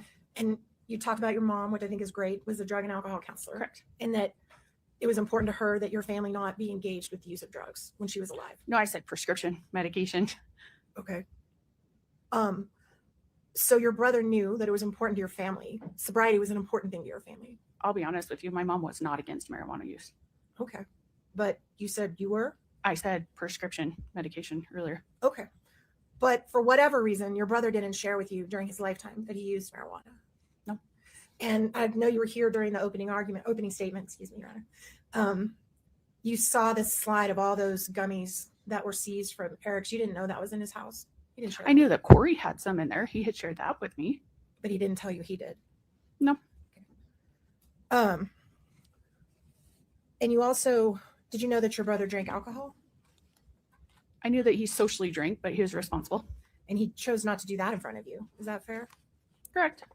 And it's also fair and totally understandable that your brother's not going to talk about his sex life with you. He actually did. Oh, did he? Yes. Did your brother share with you Why? that he was taking testosterone? Yes, he did. And you knew that? Yes. And- Did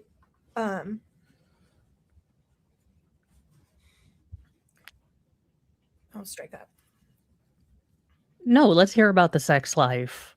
Yeah. You opened the door. Did you go through your Let's brother's hear phone all network? about the testosterone.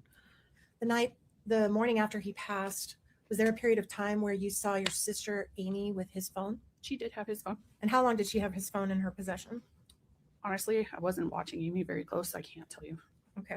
Did you ever have his phone that day? No. State within scope objection. Same morning, Your Honor. Let's keep moving. The objection is overruled. That's the last question. Did after that morning after Eric died, did you ever well, let me ask it this way. When you arrived at the house, had the police cordoned off any portion of the house and said you could not enter it? There was someone at the hall, and they said that you weren't supposed to go back down the hall. Once they removed your brother's body from the scene, and I know that was traumatic and I'm sorry.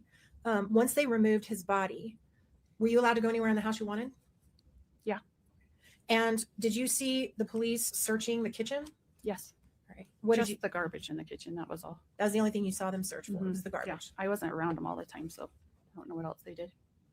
Okay, that's fair. At any point that morning, did you hear Kouri being interviewed by police? No. So you weren't present when they questioned her about what happened that night? No. Did Eric share with you that he had used hydrocodone in the past, like in that pill bottle that we saw on the screen? So Eric and I had talked about that. So that pill bottle on the screen, it was old. It was 2016, right? Right. Because Eric had a procedure, but Eric did not want to use much of it. So actually, Eric and I had several conversations when his back hurt and everything. I actually set him up with an acupuncturist and everything so that he didn't have to use any. So Let me stop It you was- right there. Just 1 minute. Okay. Let's just break it down. Okay. So you knew that he had used hydrocodone in the past for pain. He did not like to, but if it was extreme, He did use it. yeah, but he would never like take the whole finish And- prescription. And well, as far as you knew. Mhm. And you knew that he had back pain. Correct. And you knew it because you're the person that he would go to when he was in pain. Correct. And you helped him try to find an acupuncturist for his pain. Yeah, he went to an acupuncturist. How often did he do that? I set up the appointments. They actually helped really quickly. So he went to a couple appointments to my, I can't give you the exact amount, but And when, okay, I'll start that. You also talked about the prenuptial agreement correct. that you saw Kouri sign at their wedding. Is that right? I saw it before she signed it.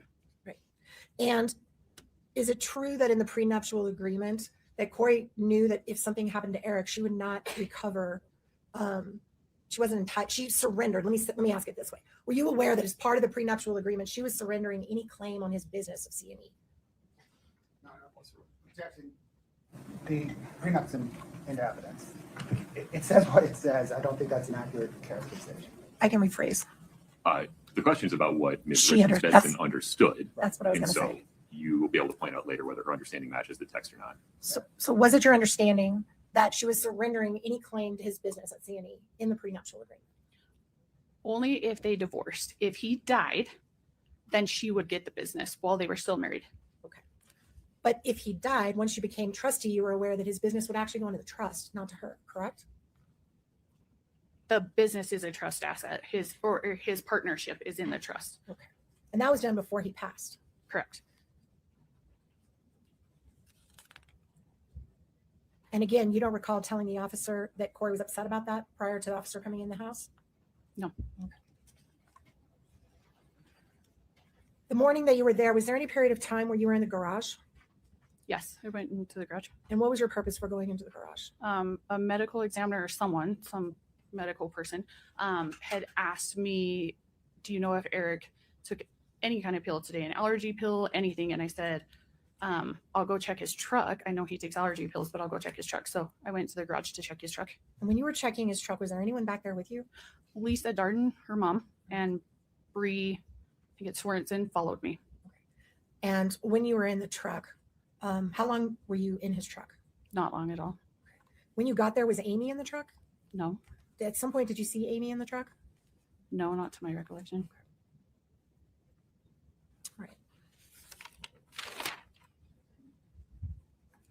You also mentioned that Kouri mentioned to you when she said that she was going to sell the house. I believe Mr. Bloodworth asked, could she have sold the house? And you said the answer was no. Is that right? Correct? And the reason the answer is no is because why? Because the house was not Corey's asset. It was in Eric's trust. Her name was not on the deed, anything like that. But she was his spouse under the law, right? Right? She was his spouse under the law. Yeah. And she had a marital interest in the house, right? Now that's all in civil court. I can't. Sustained. Objection, Your Honor. Call for legal. Yeah. Sustained. All Okay, right, I so wanna that talk actually might be why about, the lawsuit was made. Before the body was Yeah. removed. Were you present or did you have an understanding about where they were going to take the body? No. Did you hear a conversation or were you a part of a conversation that discussed that there was going to be an autopsy?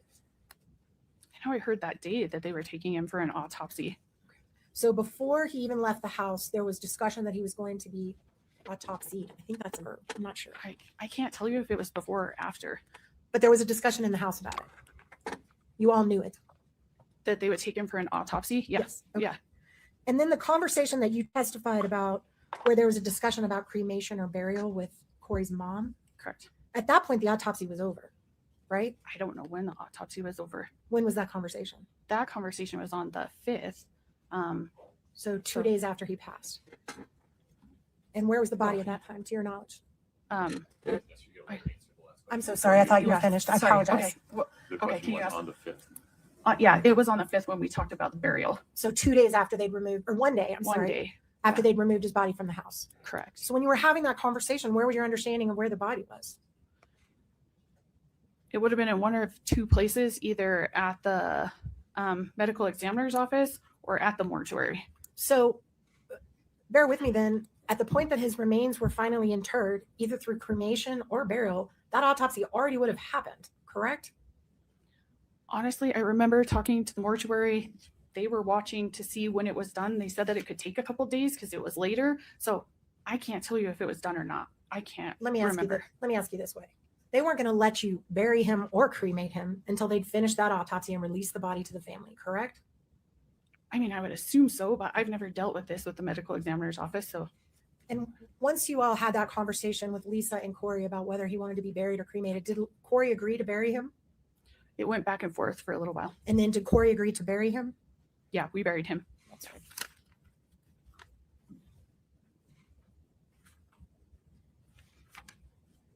The handwriting samples that Mr. Bloodworth asked you to identify. Is it fair to say that you organized an effort to gather a bunch of signatures of Eric's to compare with the signature, another signature to see if you believe Kouri forged his signature on something? Yeah, it was for the civil lawsuit that we were going through. And yes, it was to see if that was his signature or not, because he had told me he did not sign it. And you personally took responsibility for that effort of gathering those signatures, correct? So my duty as personal representative is to look into any claim that the estate may have. So yes, I did. And you sent that information to the prosecution team in this case? I did not personally send it. No. You did hire an expert to look at it, right? Yeah. And that Yes, I just told you that's my fiduciary duty as a representative of my brother, so over his estate, to look into any claims that the estate has. And who was the expert that you hired to look at those handwriting samples? His last name's Throckmorton. And it's Matthew Throckmorton? I only ever met him once. I think his first name's Matthew. Yeah. And you guys paid him a fee to do that? I actually didn't pay him. My law firm did, but then it went on the bill, so I didn't directly pay him. May I approach, Your Honor? Oh, okay. That settles if she was a housewife or not. No, she's a lawyer. Which might explain why she is so ready for these questions and why she's saying, like, oh, these are really vague. Because Yeah. she has been very good at, this is a vague question. What are you trying to ask me? Hmm. So that explainerates a lot.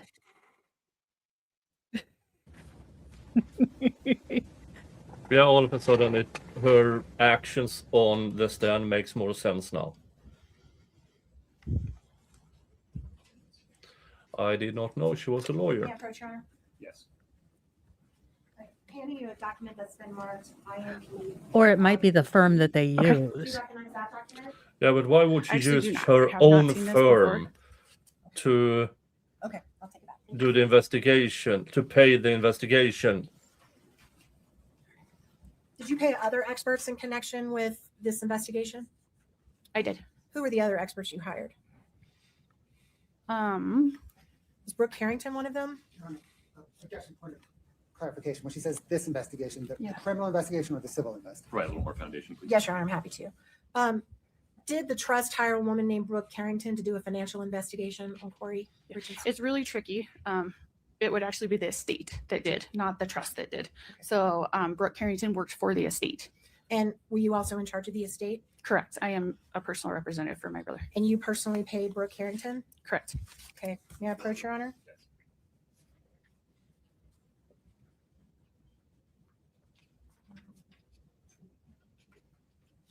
All right, I'm handing you another document asking if you've seen this before. Yes. KRB2. What is that document? So Brooke was a financial forensic accountant for us, looking into any claims that the estate would potentially have. So I paid her for her work on that. And what is that amount that you paid Brooke Carrington? $14,625. And is that your signature on that check? Yes. Your Honor, I move to admit that as Exhibit 3003, Defense 3003. No objection, Your Honor. How much of the 3003. estate and trust Publish that? has she Ready to go? spent? One moment. There you go. What's the date on that check? 6/21 of 23. All right. And are you aware if that was after Kouri had been charged with this crime? Let me think of dates really quick. Yes, it was after, because once Kouri had been charged, Brooke quit working for us. So she sent a bill and I paid the bill once. And why she quit working for you? She started working for the state, and we hired a different forensic accountant to work for the state. And who provided her name to the state as a potential expert? I'm not sure. That wasn't you? I actually never even talked to any of the prosecution or anything before that. So no, it was not me. I did not even know who they were. I'm sorry. You Wait. So the person they hired then suddenly quit and started working for the For the state state? in this case? Yeah, and then they hired a different investigator. Do what now? Yeah. No, I assume the thought process here is if Kouri Richins is removed from the trust, then her share then comes to the kids. Yeah, but that's Yeah. an interesting risk, because if she's say she's acquitted, not Yeah. guilty, then they have to do the civil suit against her for wrongful death. Yeah, and it does look a little bit shady. Again, if they were living in the marital home and it was considered marital assets, and then Eric, without Kouri knowing, moved that asset into a trust that she wouldn't Yeah. have access to, I can, because if that's why Kouri filed a lawsuit, I would file a lawsuit too. Again, just playing devil's advocate, Kouri has to figure out where these kids are going to live, and the family's trying to be butt monkeys about where she can live. I mean,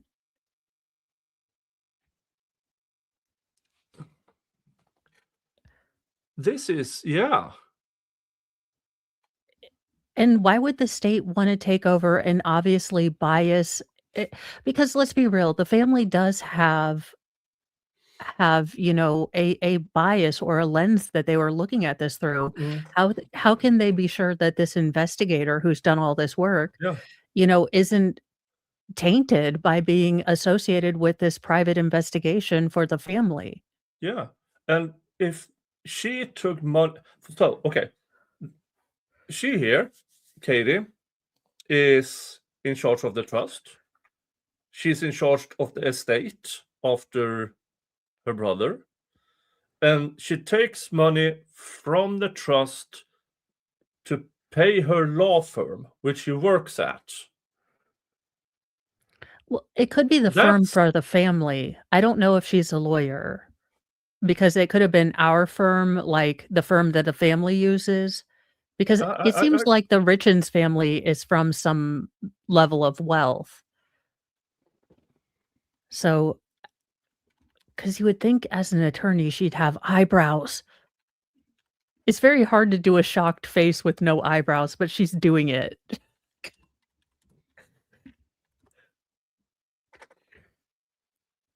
Shot the eyebrows right off her face.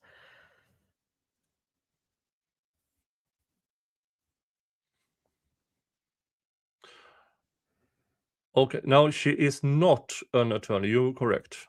So when she said our law firm, she's talking about the law firm they hired. Okay. Okay, because I was like, yeah, that seems like an all sort of commingling of, like, I would have to recuse myself, all sorts Yeah. of. But all of this is so she takes money from the estate, from the trust, and apparently from the estate to pay for different experts.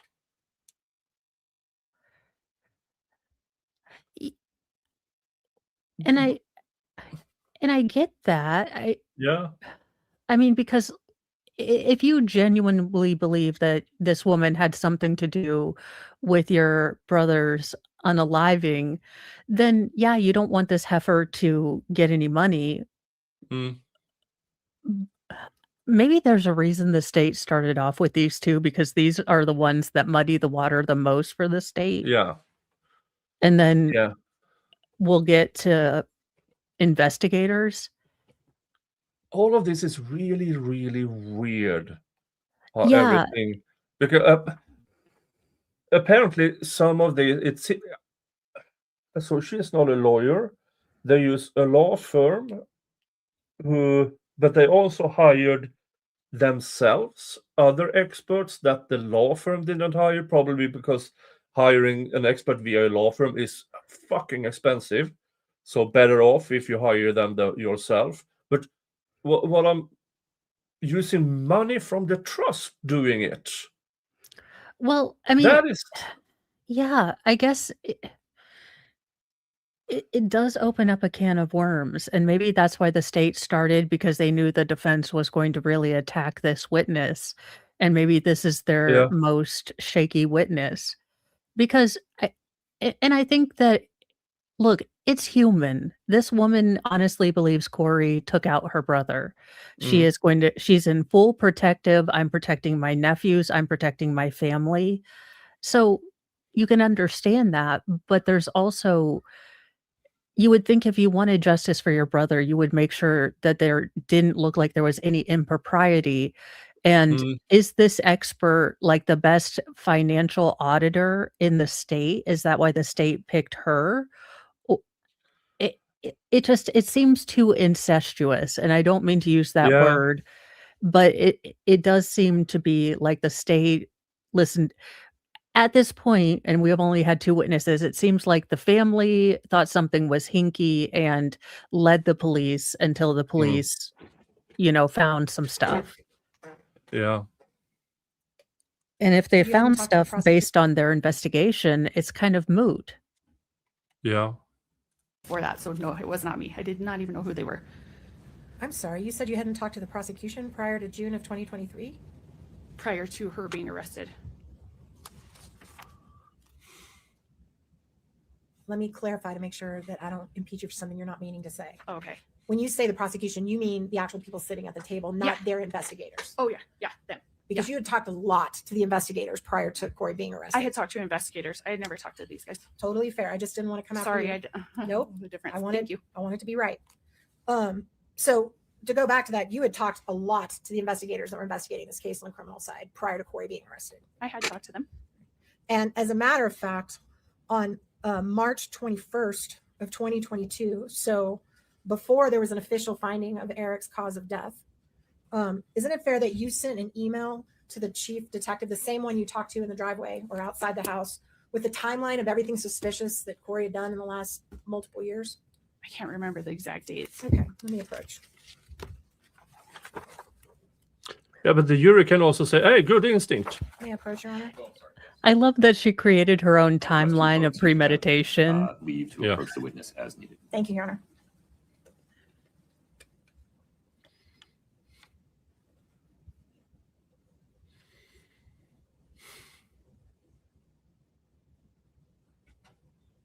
God. All of this feels very, very strange. Oh, don't do that with your tongue, Kouri, for the love of God. Okay, I'm showing you a document that's been marked as KRB6. Just take a second, as much as you need, and tell me if you recognize that document.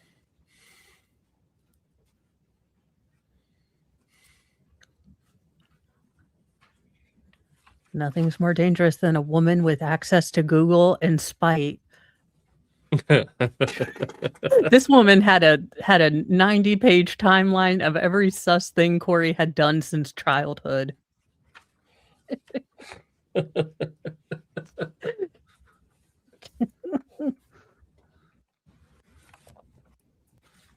I was just talking about that you sent to Detective Woody on March 21st of 2022. Correct. And attached to that email is what you called a timeline. Is that right? Correct. How many pages is that timeline you provided to Detective Woody? I'm going with 10 pages. 12. 9, if I'm counting right. Oh, What was your Damn, purpose we for were sending over. that timeline to Detective Woody? Because I'm not a detective. Eric's death was suspicious, so I wanted to get it to the professionals. And everything in there is about Kouri, right? No, not everything. Did you identify anyone else you thought might have been involved in Eric's death in this timeline? It talks about. Well, don't read it because it's not in evidence, but you can just Oh. generally talk about the topics. I know it talks about Lisa in there. I saw as I was flipping through it, talks about Ronnie's fiance or girlfriend Bree. Talks about a lot of different people. All right. And that timeline goes back years probably. Is that fair? Does it start way before he died? Yeah, 2016. So you go all the way back to 2016 in the information you gave the investigators. Mhm. Is that right? Correct. 2016, which correlates with this pill bottle. Yeah. And look, it might be a whole lot type A, but going back as far as this is when we noticed a pattern of her not telling the truth, or Eric came to us first with, discrepancies that he was worried with Kouri about. So I can understand where the defense is going with this, but if it were my brother, I'd probably go back to, because I'd like to give Birth. I'd want to give the investigators everything. So this is the first time he mentioned something seemed to be off. This is when I started noticing, they were having struggles, but I didn't know exactly what they were, and then I might backfill if Eric decided to open up with or to me about what those topics were that I started noticing those things.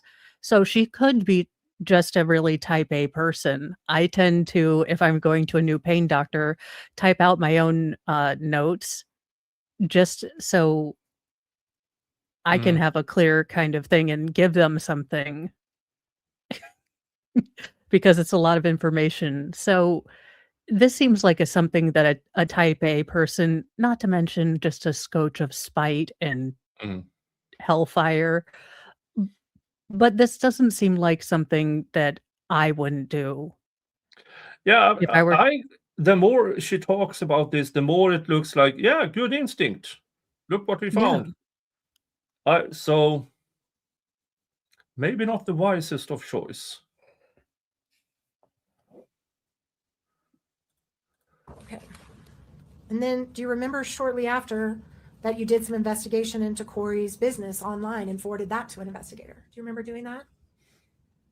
I did not personally do the investigation, but if you show it to me, I can definitely tell you. Okay.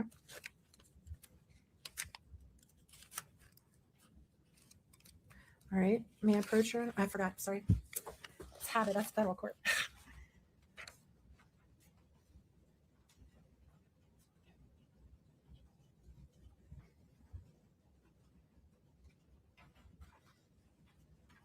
I'm handing you, it's been marked for identification as KRB11. See if that refreshes your memory a little bit.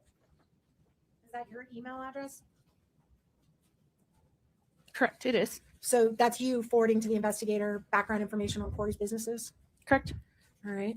And then do you also remember forwarding on March 28th to the same investigator reporting that Kouri had asked for her wedding ring back from the medical examiner and you thought that was suspicious? Remember doing that? Can you show me the email Sure. again? How is that suspicious? Asking for what? maybe they Well- had found out about the cheating by then. Yeah, maybe. Let's see if that refreshes your memory a little bit. Thanks.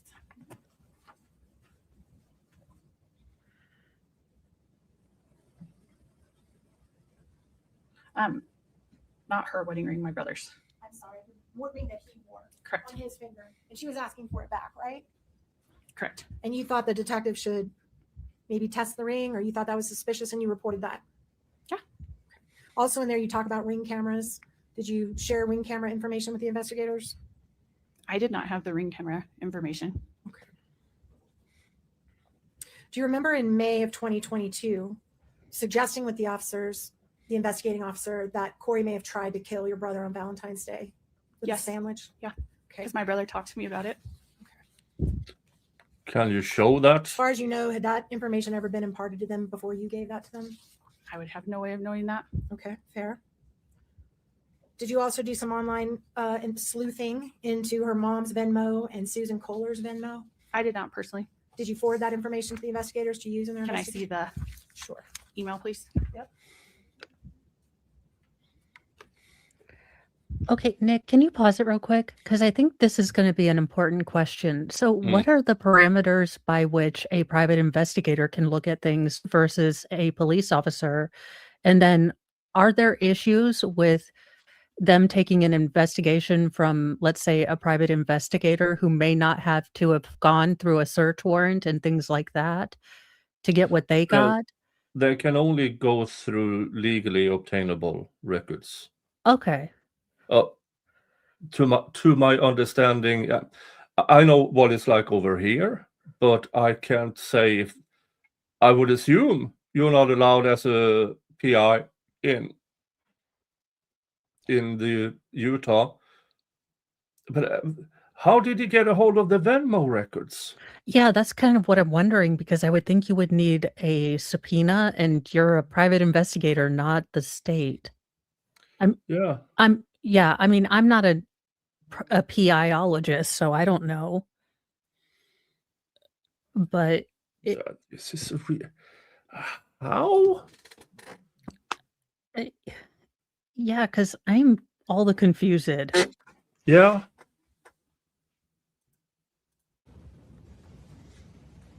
The answer is yes, you did that? Yeah. All right.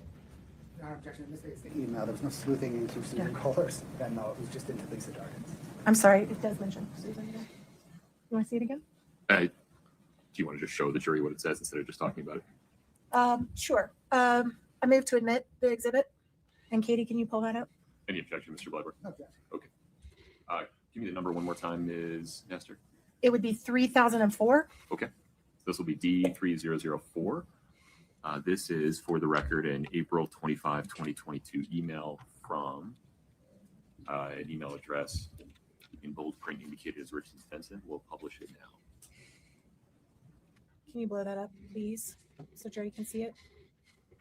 You see that there you were looking into two different people's Venmo accounts, Susan Kohler and Lisa Darden? Yeah, those are the two people that are on there. And you also investigated the background of Susan Kohler and shared that with the prosecutor, I did not personally. but you forwarded it. Correct. Okay. At some point, didn't you also get access to Kouri's banking records? Not for a long time down the road. Okay. May I approach, Your Honor?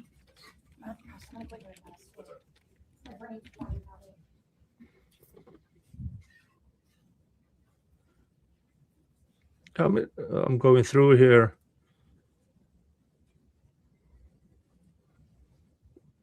If a user has their account set to public, anyone can view their transaction feed. Okay. That is...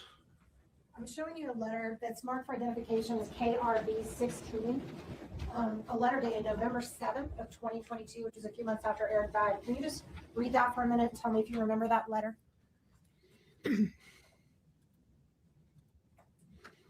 Yeah, folks, general advice.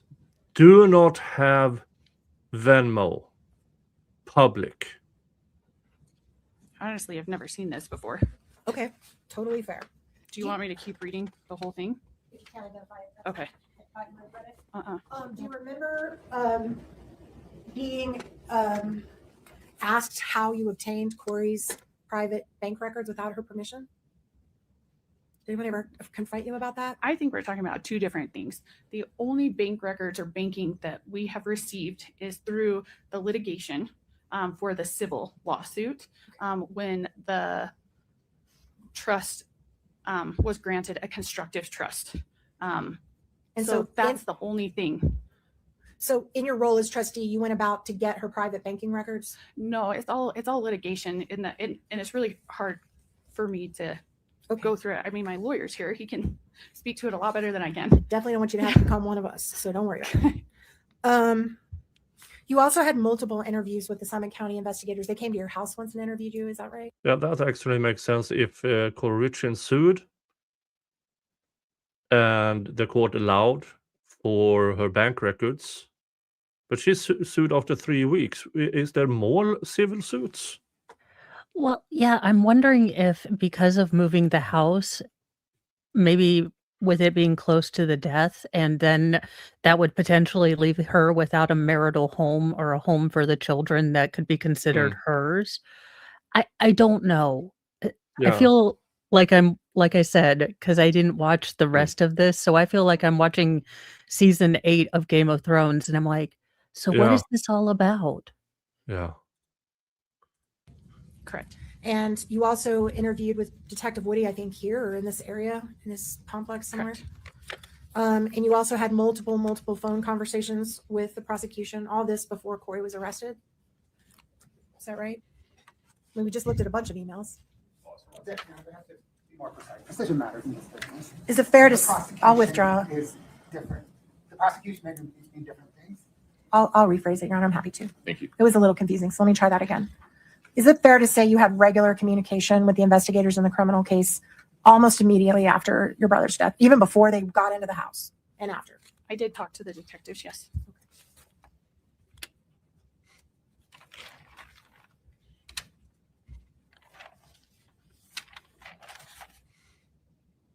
Okay, just a minute.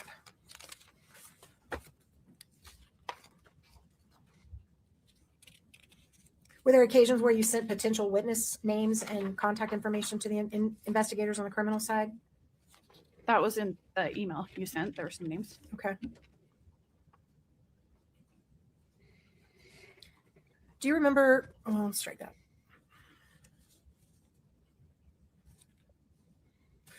Because you were the trustee of the home, you guys were in charge of, well, let me rephrase it this way. How long did Kouri stay in the house after her husband died? Till her arrest, I believe, on May 8th of 2023. So for that year, Kouri remained in the home with her boys. Is that right? Correct. Right. After that, you became in charge of maintaining the home once Kouri was arrested. Is that right? I did before as well, too. I fixed water leaks, paid off the mortgage, stuff like that. Right. And you fixed a water leak in that house on Willow Court? Correct. When was that? It was in February. It was when it was January or February. There was a ton of snow on the ground. So I had to pay people to shovel all the snow to get down to it. Okay. And that was Kouri and Eric's home. Correct. Okay.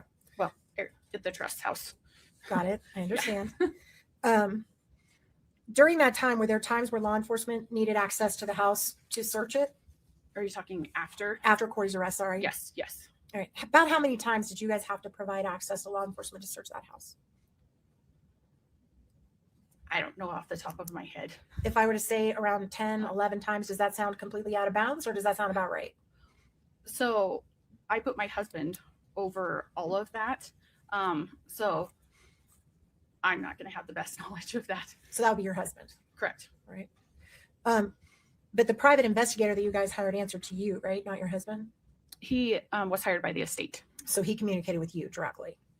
both me and my husband. Did you give him unfettered access to the house? No, How many times would you say that investigator was in that house? that's going to be better to ask my husband as well, too. My husband went with him every time. Totally fair.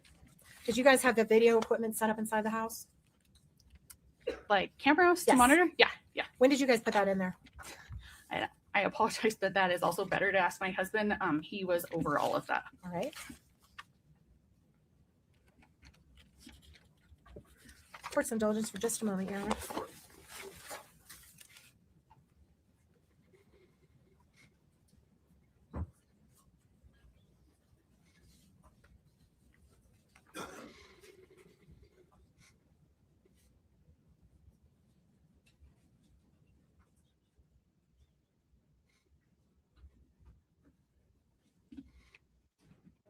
Sorry, just one more moment. I'm almost done. You're almost there. You've done a good job. So do you remember when you retained Todd Gabler to investigate Kouri Richins? The exact date, I can't remember. I think it was at the beginning of April of 2022. Could have been March. I don't within a have the couple exact of date weeks- with me. I'm sorry, I didn't mean to interrupt you. Oh, sorry. No, yeah, Within a couple of weeks of Eric's death. correct. At some point, did you guys plan a celebration of life for Eric beyond the funeral, like a celebration of life? No, did I? No, Yes. no. You weren't involved in that? No, we had the funeral. Okay. And just one moment, I need to check one date.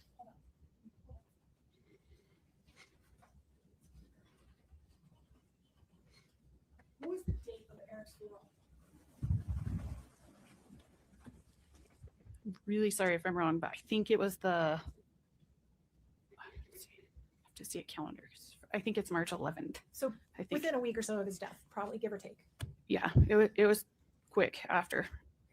And wasn't there a celebration of life on April 1st? Do you remember that? Were you involved in that at all? No, no. Okay, totally fair.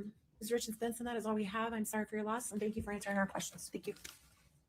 Mr. Bloodworth, any redirect within the scope of cross? Yes, Your Honor, thank you. Please.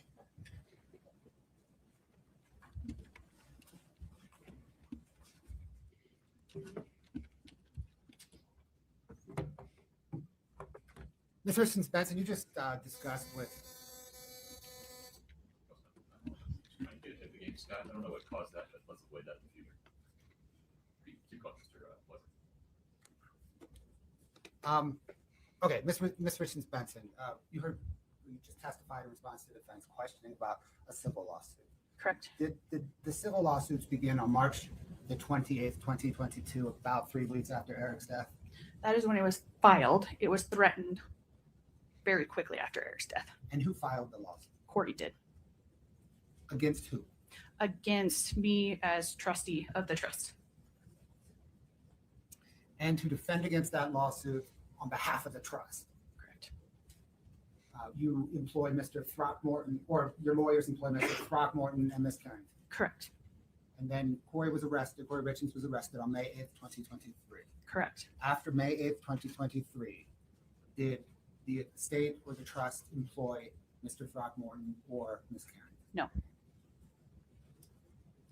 The defense counsel asked you about a timeline where you presented certain information to the investigators, right? The Correct. detectives. And they referenced that information related to some financial information. Correct. Did that include your reporting that Eric went to get money from his bank and found an empty bank account? Correct. Did you also report that Kouri signed his signature on a $250,000 home equity loan against his house without his knowledge? Correct. And that's what I told the detective that day. And did you also tell them that Eric found multiple credit cards pulled in his name that he had nothing to do with? Correct. And that he talked to a divorce attorney? At this point, Correct. We're going to renew our 401, 403, 404B. I'm also stating for the record that I think he's now kicked the door wide open. I want to recross on all the things I would have had in my direct because it all deals with this stuff. You're going to have a longer conversation about the last piece. Your Okay. 401 and 402 objections are overruled. And 404B. All the financial stuff that we've litigated already. I think I have to do it when he tries to put the evidence in. I know, but please push for a minute. All Up to right. 8. Yeah, now we're going into financial stuff.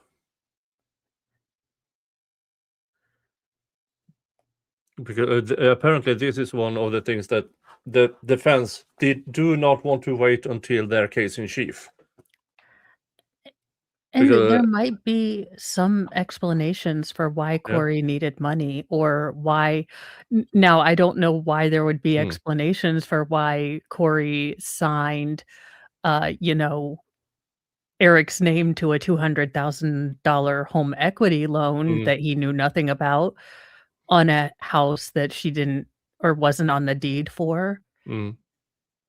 Yeah, but the defense are really adamant that they want this in. Yeah, So I'm going. What do they? Because I knew about this beforehand, just waiting for it to happen. But I also thought this was going to be in a separate trial, the financial stuff. But apparently, here we go. Maybe. What surprises me is that the defense want this to be talked about. What do they know? That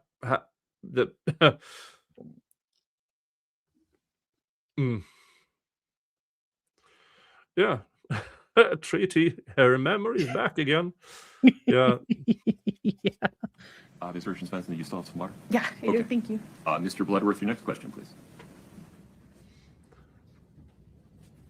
Oh, sidebar counter number 8. Did you also I'm provide keeping track this the time. police with information on Eric meeting with a divorce attorney, Christina Miller, Yes, correct. and Eric meeting with a trust and estates attorney, Crystal Bowman Carter? Yes, I did. And did you provide the police with information about a separate house rented in Oakley, Utah? Yes. Did you provide the police with information about change in life insurance beneficiaries? Yes, I did.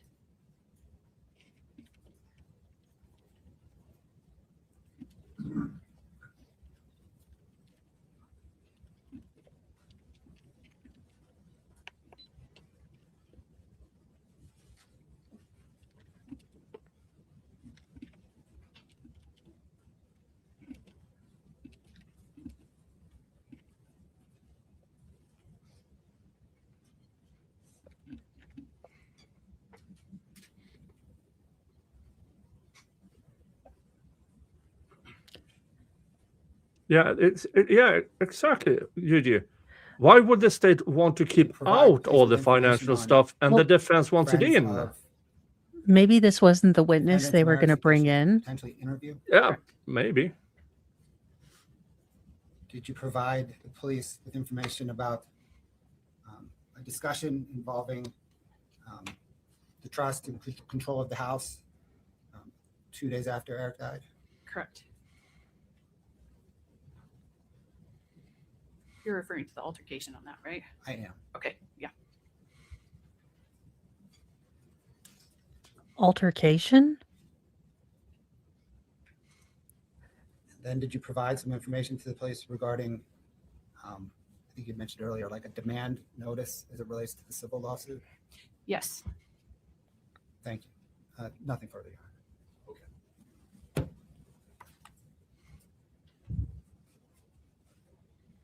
Ms. Nestor, why don't you perform any recross that you think is within the scope of that redirect? We'll take a break. Okay. Have an additional. He overruled. I need to grab that back. No problem. So the Okay, judge so didn't think. just to put in perspective, what just happened, all those things Mr. Bloodworth talked about that you told the police about, we're talking about March 21st, before y'all even know how Eric died, right? Correct. And he talked to you about a HELOC, is that right? Correct. And what's a HELOC? Tell us what that is, what it stands for. Do you know what it stands for? I do not know what it stands for. That's I'm okay. sorry. What do you know it to be? Like a home equity loan. That's what it stands for. Okay. Home equity line of credit. Does that Okay. sound familiar? Okay. So tell me as far as the HELOC goes, Mhm. it's your belief that Kouri got one of those on the house without Eric's knowing about it, right? Correct. Eric told me. And one of the documents that you executed as trustee, when you became trustee of the trust, was something called a durable power of attorney. Do you remember that? That I executed. I'm using fancy lawyer words. I'm Sorry. sorry. A document you had to sign, where the trust gives you power of attorney over all of Okay. Eric's assets. Does that sound Uh, familiar?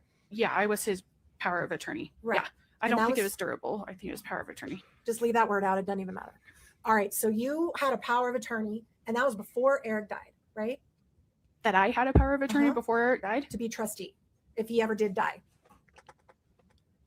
Do you remember? I would have to ask my lawyer that too. No I am worries. sorry because I know all of it's very different, and No worries.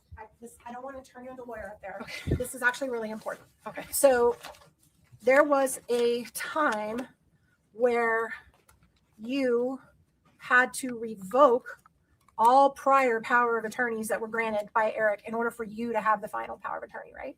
Do you remember that? Is that on like the letters testimony, or Let you'd me have to let me- show it to me. I I'm will. sorry. Let me pull it up. Katie, do you have the revocation?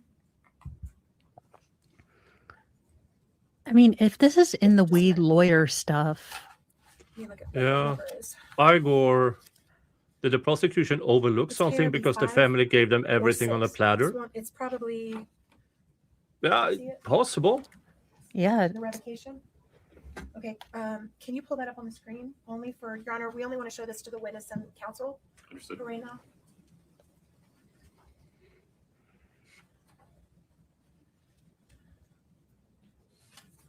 That document is in front of the witness and counsel. Do you see the document? Yeah, so that's something my brother signed to revoke any power of attorneys after he found out that she used his. That's not something I've signed. No, That's- I'm sorry, objection. The I copy don't- I'm looking at is not signed by anybody. Yeah, That's- and this one's that's not okay. signed. Well, Yeah. I can follow up on what you just said because it sounds like you know what I'm talking about. Do you have an objection? I just want to make sure we're looking at the same document. She said signed, and I'm not seeing it. Okay. You two are looking at the same document. Yeah, Whether it's the same it's not signed, pause Brad. for- That was my bad. Pause for one moment for me, Katie. Whether Ms. Nestor is referring to a different document. Understood. I think I can clear all this up, and I don't really care too much about the document itself. I'm trying to refresh your memory. It sounds like it's refreshed.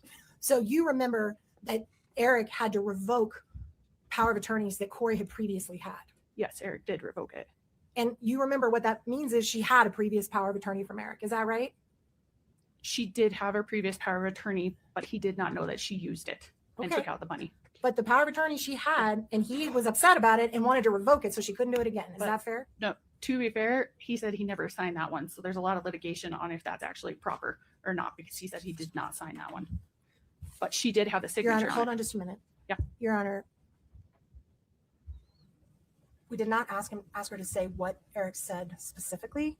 I would ask that we strike that, or at least tell the jury it's for purposes of why she did what she did and not to take it for truth of the matter. So let's be careful here. There have been times when Ms. Richens Benson has given an explanation for why she did or didn't do a thing, and that may have included her recollection of what Eric Richens told her. Those comments so far are inadmissible hearsay that cannot be considered for their truth as to whether Eric actually did those things or not, or thought those things or not. Rather, they can only be considered as context for why Ms. Richens Benson, as the listener, the hearer of those comments, did or didn't do whatever she did or didn't do next. Thank you, Your Honor. I appreciate that clarification. Wait a minute. So if Kouri Richins had power of attorney, Eric had But- to but- revoke it to give. yeah, and then he revoked it because he found out that she used it for stuff.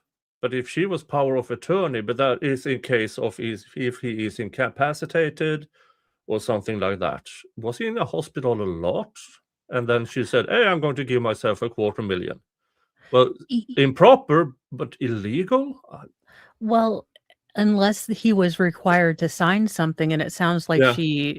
she did sign for him, but I thought Yeah. that that's what a power of attorney gave you, kind of the proxy power to do. Yeah, So I'm not I'm going to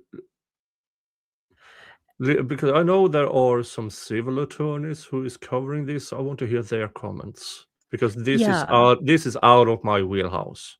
I do contract law, but I don't do the power of attorney stuff. Never done. And I Yeah. definitely don't know how it works over in the States. And I guess I would have thought that any probate would have been suspended while there was a criminal case. I know this is before the criminal case, but Mhm.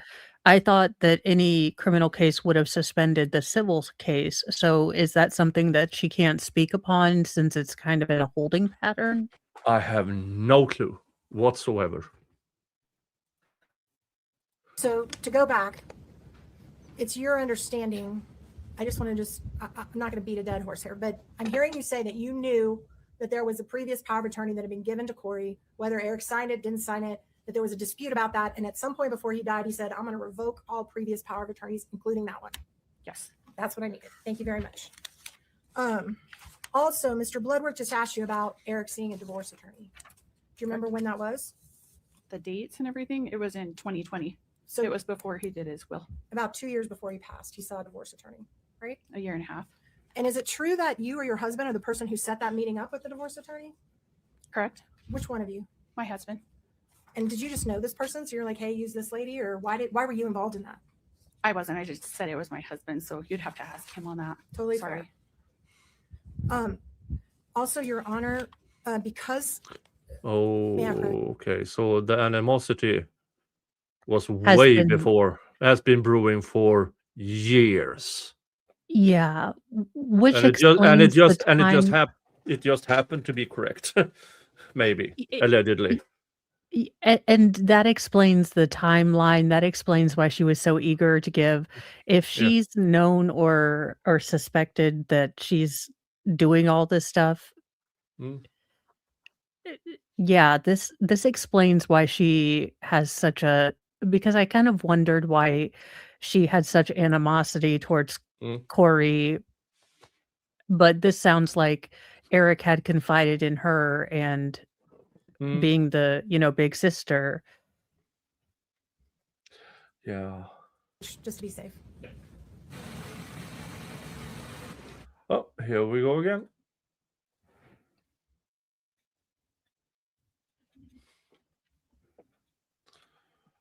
Sidebar counter number 9. And I can see why the state would want to get this witness out ahead of them. She definitely Yeah. has an axe to grind. Yeah, There's definite animosity. definite. That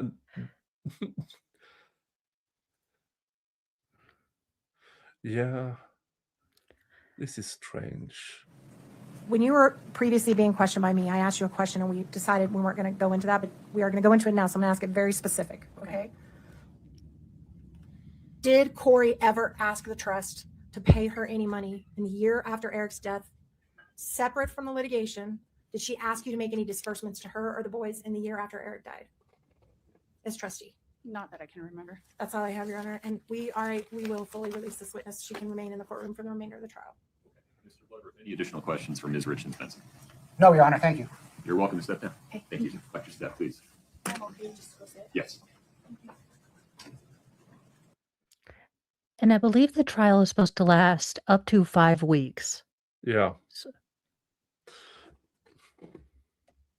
I'm not so sure this is good for the defense. But somehow they really, really wanted this in. Maybe it's an illustration that this family has for a long time. Yeah. All right. Let's see. Counsel, should we take a brief restroom break before the next witness?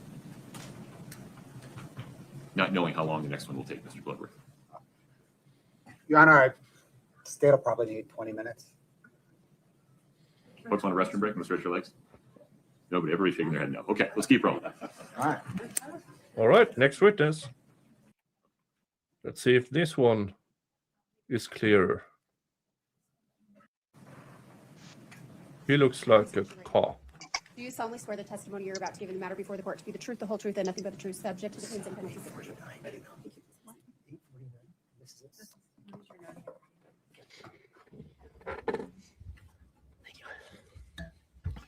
Oh, wow, yeah. Whatever's comfortable. Sounds good. There we go. Mr. Burmester, please proceed. Thank you, Your Honor. Can you please state your full name and spell your last name for the record? Yes, Clinton Benson, Benson. Sir, are you employed? I am. How are you employed? I'm employed by Salt Lake County. I'm their real estate operations and asset manager. I manage their portfolio of 1,700 parcels and about a $5 billion portfolio. Do you have any other licenses or, licenses? Let's go with that. I do. Yes, I'm a licensed realtor as well as licensed appraiser. I see. You are married to Katie Richens Benson. Yes, And It's her husband. did you know Eric I did.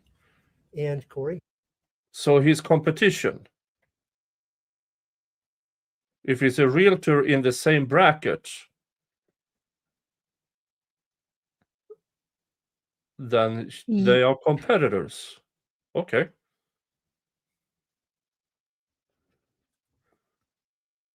Okay. Yes. Are you familiar with the address of 282 Willow Court Road? I am. How are you familiar with that?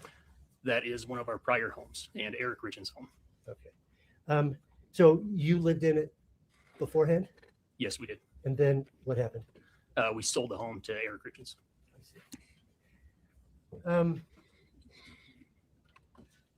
After Eric died, where did Kouri and the kids live? Kouri and the kids lived at Eric's home at the 282 Willow Court address. Okay. And then after May 8th, who was responsible for securing that address? That was me. Okay. And what did you do to secure that home? So on May 8th, I arranged for a locksmith to come and change all the locks. I also arranged for a private security company to come out and watch the home until we could get internet service provided, as well as install cameras around the property. Okay. Once you had the internet, what happened then? That was when we could install the cameras. The cameras require an internet access in order to record. I see. And how long did that take before you got the cameras installed? That was as quickly as possible. So we had private security there. We had private security there for 2 days until we could get that internet up and running. Was there a person there 24/7? There was. Yeah. Did you take any other efforts to make sure no one entered that home? I also taped doors throughout the property, so then I would know if the door was open and closed. Okay. Now, did you have any real-time notice if there was some disturbance or something? I did. So those cameras would send my cell phone a notice anytime something was tripped. So that included even something as small as bug movement would trigger on the phone. So I'd be watching that. So did you get a lot of notices? It was a lot of notices. Yep. What did you do upon receiving a notice? Receiving a notice, I would, of course, pull up the footage. I'd review it, make sure there was not a person that was trying to access the home. And at that point, then I would, if there was no one trying to access it, then of course I would close it down. Okay. If there was somebody? I would immediately call law enforcement. Okay. Did you ever have to call law enforcement? I did. Okay. Did they show up? They did within minutes. Are you aware of any entry to the house? Let me back up. Is there a separate garage? There is a separate detached garage. Okay. Are you aware of any unauthorized entry of the home or the detached garage during the time you were in charge of security? No, there was no entry. Were there occasions when authorized personnel needed or wanted to make entry? There was. Who would that have been? It would be the sheriff's personnel, and they would arrange through me if they needed to access the home. Were there occasions when you yourself went in? There was. Tell me about that. So I would go in the home if the kids, meaning Carter, Ashton, or Weston, if they had requested a specific item. So they still did have clothing in the home, as well as some sentimental items, trophies, things like that they wanted in the home. And so, how did that work? Just you did it, and no one else, or? It was primarily me. Occasionally, there was one instance where there was a live animal in the home. Carter did have a lizard, so I had to have help to carry that out of the home. So I had a family member help me do that. Okay. But always you were there? Yes. Okay. And were there occasions when, I think there's been mention about Todd Gabler, do you know him? Yes. Was there times when he asked to have entry? Yes. Were you with him? I was. Okay. How about defense attorneys or investigators? Did they have access? Yes, we would. If they did request access, we would go with them to go through the home.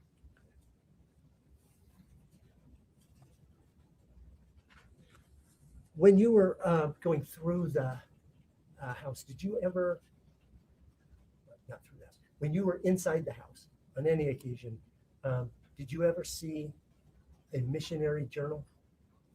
I do recall a missionary journal. Their master bedroom had a large master closet that was Excuse me. attached. Who's they? Kouri and Eric. Okay. Yep. So the master bedroom had a large closet that was attached, and I Okay. believe it was on the right side of that closet. Okay. This journal was? Yes, Okay. Do you know whether Eric went on a mission? he did go on a mission.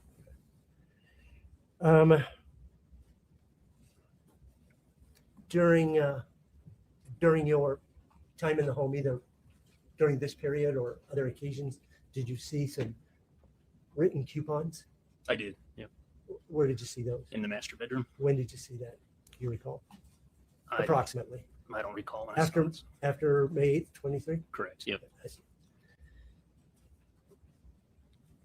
I'd like to turn your attention to October, November of 2020.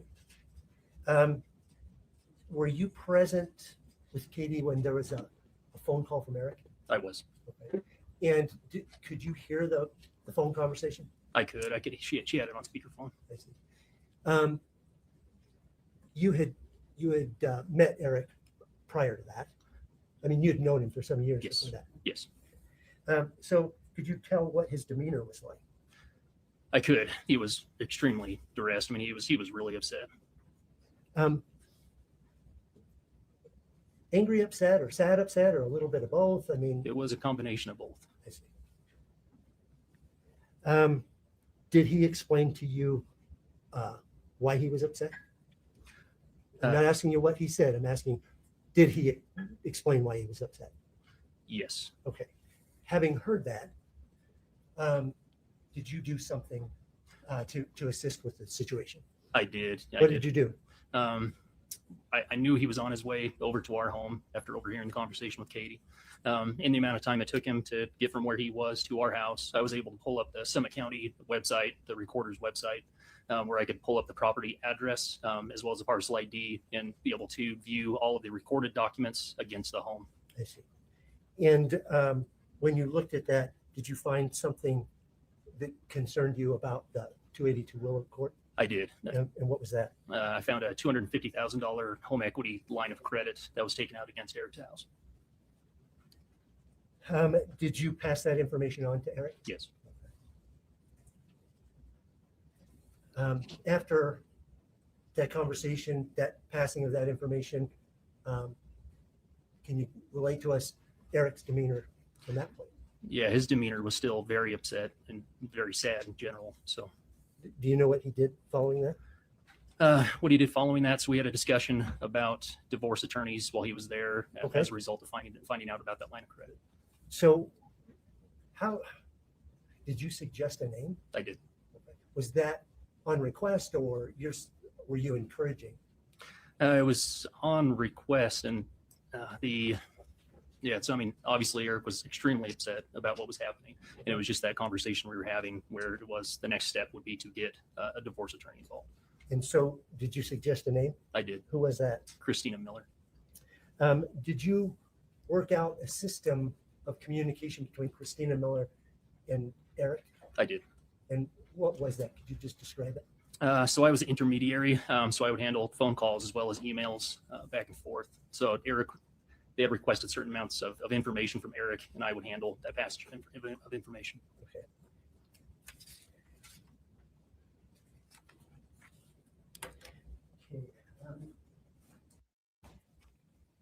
He was allowed into the Willow Court home a number of times, correct? Correct. And he would go into the home and look through things all through the house, correct? Correct. Were you with him? I think you said you were, but you were with him every single time he went into the home. Yes. And did you see him move things around the home when he would go in? Yes. All right. And this was, well, let me rephrase that. Do you know when the first time was that he went in the home? I don't know an exact date. You would probably know that date. He would know what you said. Or he would most likely. I don't know. So that's what I was Okay. asking. All right. Yeah. Okay. All right. But we talked about there were approximately 10 searches between May of 2023. Well, actually, I think April of 2023 and 2 weeks ago. Mhm. He was in the home in between those searches, right? Correct. And in between those searches, he would find things and put them in different places, correct? Todd documents everything that he does. He records it. I believe he records sound, does everything when he does his own investigations. So He records. I'm sorry. I believe he would record it if he was in the home. So So in between times of the cops are in there searching, you have your private investigator there touching What in- things, Yeah. walking around, moving stuff. Are you absolutely fucking insane?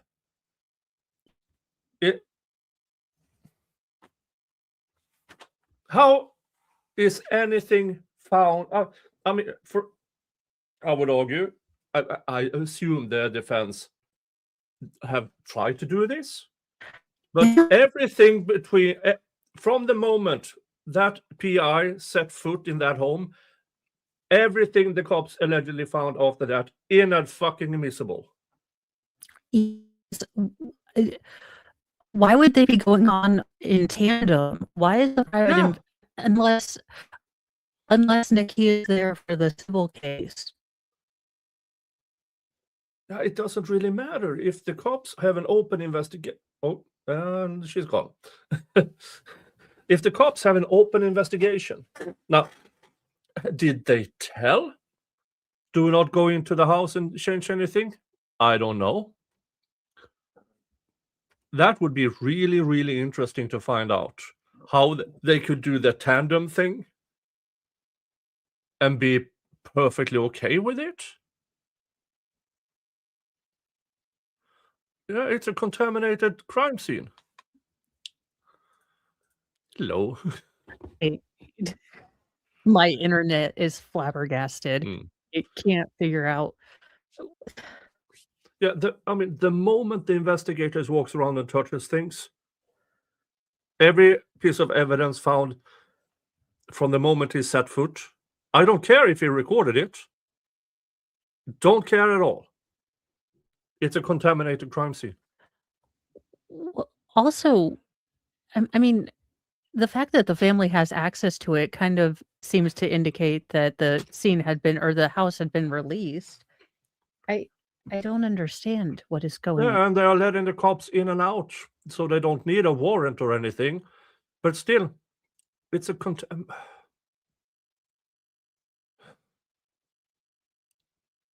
Yeah, did they bring Stop and Shop bags and Solo cups? I don't get it. Sometime I believe it would be at least an audio. So yeah. How does audio help He if would he's audio moving record shit what he was around? doing while he was in the home. Yes, Todd's very specific about recording what he does. Would he ever video record what he was doing? I know that I believe he would audio record. I don't know specifically about a video, but you would have to consult Todd. There were blink cameras in the home, though, or Yes. cameras Yes. recording what he was doing, right? Yes. Did you ever turn those cameras, those videos, or those recordings over to the prosecution? Those, they overwrite every 60 days. I How believe that fucking you submit convenient. to get the video recordings, which we've given. You have given those Yes. to who did you give those to? You.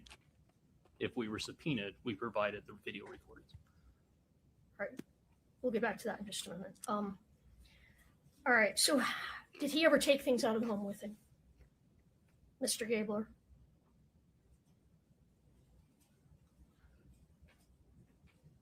I don't have a specific record of what he would have taken out of the home. He would have a record of that. Okay. Well, I don't need a record right now. I just a yes or no. Do you know if he took things out of the home with him?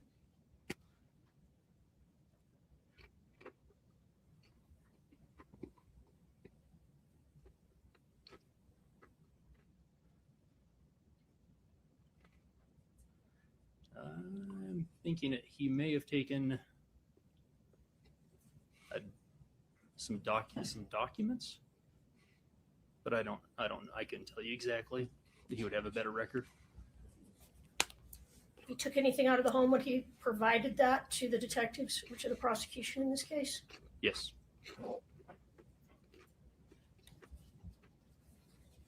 Oh, what was the actual investigation, or did I just, hey, When you were Good in the stuff. home with Mr. Gabler, just the two of you, did you stay right with him throughout the house? For the most part, yes. All right. Was he ever allowed to just wander around while you sat down in the family room or something? Typically, I was with him. Okay. Typically, not always. Typically, I can't guarantee that he wasn't ahead of me walking into a room when I was in the living room. So I would think typically I would have been right there with him. So fair to say that during all these times that Mr. Gabler was searching the home, moving things, he was looking for things to help the prosecution. Fair?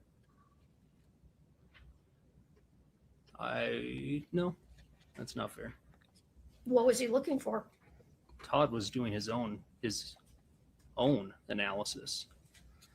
Which he then provided all to the prosecution, correct? I believe he did provide it. You'd have to ask him. All right.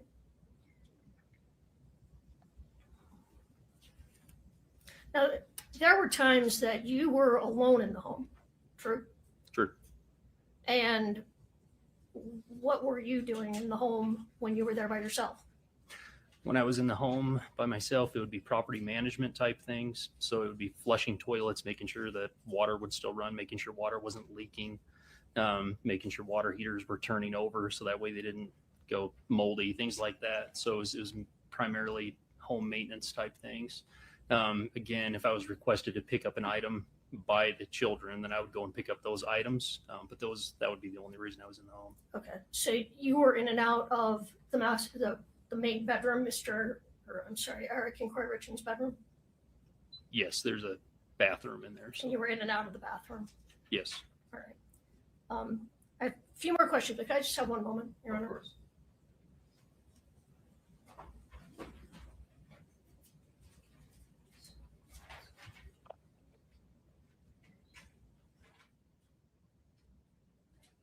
This is strange. And so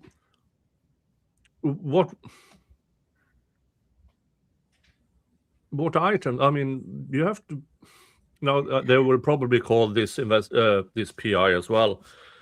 So you have to give account. What stuff did you take from the home? Yeah, but I would assume that no one could go in or out of the scene unless the police released it. Yeah. So, yeah, but- Well, maybe the cops released the crime scene, and then because they didn't need a warrant, the family allowed them to go in and out. But did the family tell them? Well, in between times, we have our PI going here and Yeah. touching stuff. yeah, you would think that this is So in the last 60 days, who has been in and out of the home? Last 60 days would be myself. It would be your private detective, or the defense's private detective. It would be the sheriff's officers with the warrant. And Okay, so that- now they that's had it. a warrant. You're providing all of those videos, correct? yes, All right. Let's go back to the night of March 4th, 2022 for a moment. You said that you got to the house that night, middle of the night, correct? sorry, say the question again. March 4th, 2022. Okay. Yep. You came to the home as quickly as you could. So about what time was that? It's between 3:30 and 4 o'clock around there. Okay. And you came in carrying your two girls, correct? Yes. And you said that you saw something unusual. Yes. And you said that what was unusual was that Kouri was shaking her hands. Mhm. And you found that someone whose husband had just dropped dead in front of her shaking the hands was an unusual reaction, in your opinion? I don't know how personal I can get. So when a person, so I've noticed quite honestly, when your hands tremor. I do have Sub- a tremor. That's observant. Okay, it's subconscious, isn't it? So that happens. It's subconscious, and you can see it. You obviously notice it. So there's an obvious difference, in my opinion. I'm not a medical professional, but there's a difference between a subconscious tremor and someone who's doing this. All right. Let me ask you this. Had you ever seen Kouri prior to that day, immediately after losing one of the closest people in her life? No. So you'd never seen her grieving prior to this? No. So you don't know what was typical or not typical for Kouri Richins, right? No, that's correct. Okay. All right. You said you took the boys upstairs into the playroom. I guess it's called the playroom, that sort of loft Oh, area. sure. Yes, correct. All right. And how's that room set up? How many windows are in that room? One. And aren't there toy shelves in front of that window? There are toy shelves in front of that window. Yes. Okay. And the boys were 9 and 7, the two older boys? Yes. All right. So did they crawl up on the shelves to look out the window? At the time, I don't believe so. That home's been reorganized. So at the time, there was different furniture up there. So there were couches up there. Currently, there's not couches up there. So I think the toy shelves had been rearranged. So before I believe they could actually access that window. All right. You're not sure though. I'm positive that furniture's been rearranged in that home, but You're not sure what was in front of the window at that time. I can't remember exactly what toy shelves were in front of that window at that time. Okay. And so Eric was brought out on a stretcher. He was covered, correct? Yes. All right. So what was visible was what we see on TV, a body covered in a sheet. Correct. All right. And then you said that people asked Kouri that or told Kouri, asked Kouri, I'm not sure, that she needed to tell the boys that their father had passed, correct? Actually, I don't think that's what you said. I'm really sorry. I don't mean to put words in your mouth. I think what you said is you never heard Kouri ask anyone to tell the boys that their father had passed. I believe that's what you actually said. Say that again. You testified on direct that at no time did you hear Kouri tell any of the family, you need to tell the boys what's just happened to their father. Or to tell the boys their father has passed, correct? No, that's incorrect. So, All right. I'm sorry, then go ahead. What was it you said? yeah, so I had heard people tell Kouri that we need to tell the boys. Okay. 2 questions. First, were you aware that the boys had already told their grandmother that they knew that their father had passed earlier and before, maybe even before you got there? Are you aware of that? I'm not aware of that, and that sounds incorrect. All right. And ultimately, it was Kouri herself who spoke to the boys and told them what had happened, correct? Yes, Were you there when that happened? I was in the home, but I wasn't in the room. You weren't in the Okay. room sitting with the boys when she told them that their father had died. No, I believe I was in the room. So if we're talking about, so there was somewhat, I think, some different instances where a boy maybe went back into a room and she talked to one of them there. There was also a time when we were all sitting in the living room and they were talking about it there. All right, I don't want you to speculate, just if you know or you don't know. Were you there when she sat the 3 boys down and told them what happened? Yes, I was sitting on the couch with my 2 daughters. Yes. Could you hear the conversation? Yes, I think she was a few seats down. All right, and she did explain to the boys. Yes. Just give me one moment. I have nothing further at this time. Mr. Burmester. Yes, just think through it real quick. Regardless of how the furniture is today, do you have a distinct recollection of seeing the body being wheeled out that window? I do.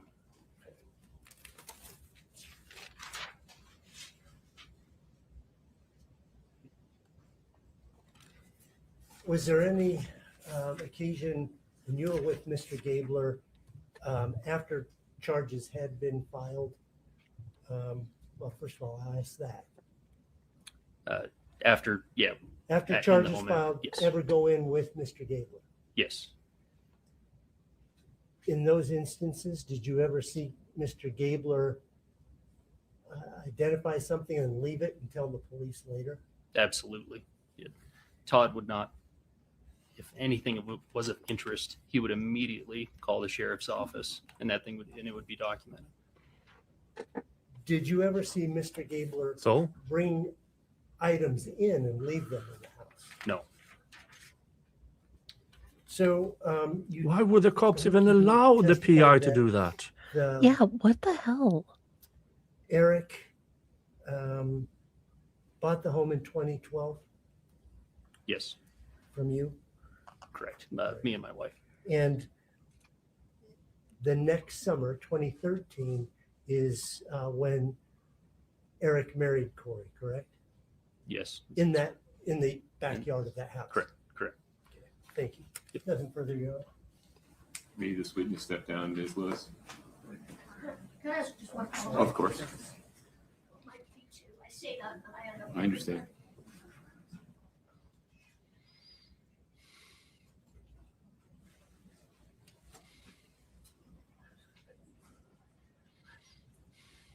So you just said that anytime Mr. Gabler would find something of interest, he would call the Summit County Sheriff's Office? Correct. For a proper chain of custody. So as he was looking for evidence against Kouri, he would call them and tell them to get a search warrant? I believe so, yes. Nothing further. Mr. Burmester, anything further? No, Your Honor. You can step down, sir. Thank you.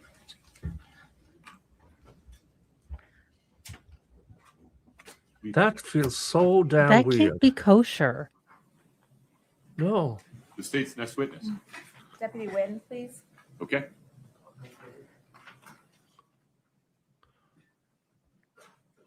The stream actually ends soon. I mean, within a minute.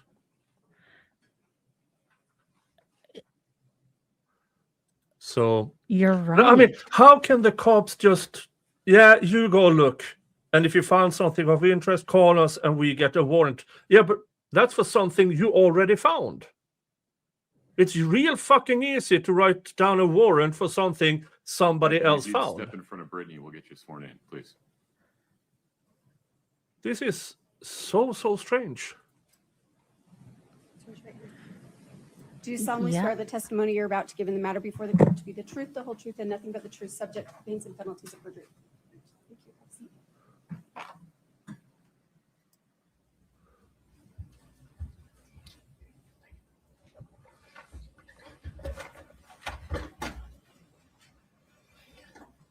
Sir, if you could state your Or name is and it spell just your last because name, we are please. almost Deputy caught up? Vincent Wynn, NGUY. No, it might be Where that. do you work? Summit County Sheriff's Office How long have you worked there? since 2012. What's your assignment at the sheriff's office? Right now, as a patrol deputy, Yeah, it's still going. And what about back in 2022? What was your assignment? Oh, we then? are caught up. patrol deputy, What does a patrol deputy do? respond to calls and report or document incidents, crimes. What kind of calls does a patrol deputy get called on? It could be citizen complaints, burglaries, anything that a citizen wants to report. Did you have law enforcement experience before coming to the Summit County Sheriff's Office? Yes. What's that? I worked at the Corona Police Department for over 3 years. At the Summit County Sheriff's Office, are you issued a body camera to use? Yes, I was. And tell the jury about what do you do with your body camera when you're on duty? So my body camera is always on until I activate my lights or manually activate it on the body camera itself. Then it starts recording. And was that the same back in 2022? Yes. Were you on duty on March 4th of 2022? Yes. And were you dispatched to 282 Willow Court Drive? Yes, I was. If we could have Exhibit 1-1, please. This has already been admitted.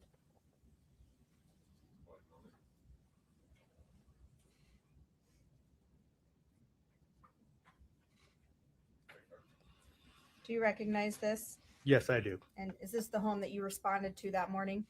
Yes. Is it located in Summit County? Yes, it is. What time did you arrive at this home approximately? Approximately 3:40 in the morning. And when you entered, who was there?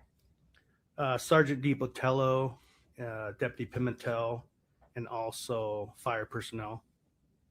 Was Miss Richens there? Yes, she was. What about her kids? Were they present?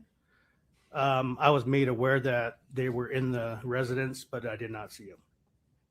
And you were wearing your body camera on that day, Yes, I was. and it was active. Yes, I was.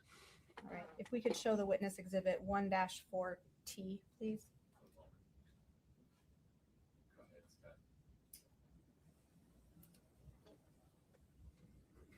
He can see it. Counsel can see it. Do you recognize this?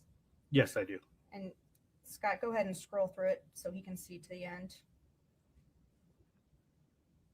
What is it? It's my body camera footage with a blurred spot. I'm sorry, Scott. Can we put up 1-4T?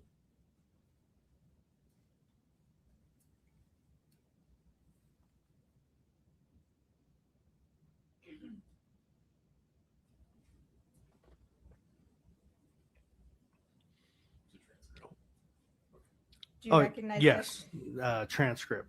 And what is it a transcript of? of what was on my body camera. Fair and accurate representation of the words that were spoken on your body camera that night? Yes. Okay, I'll move to admit 1-4T.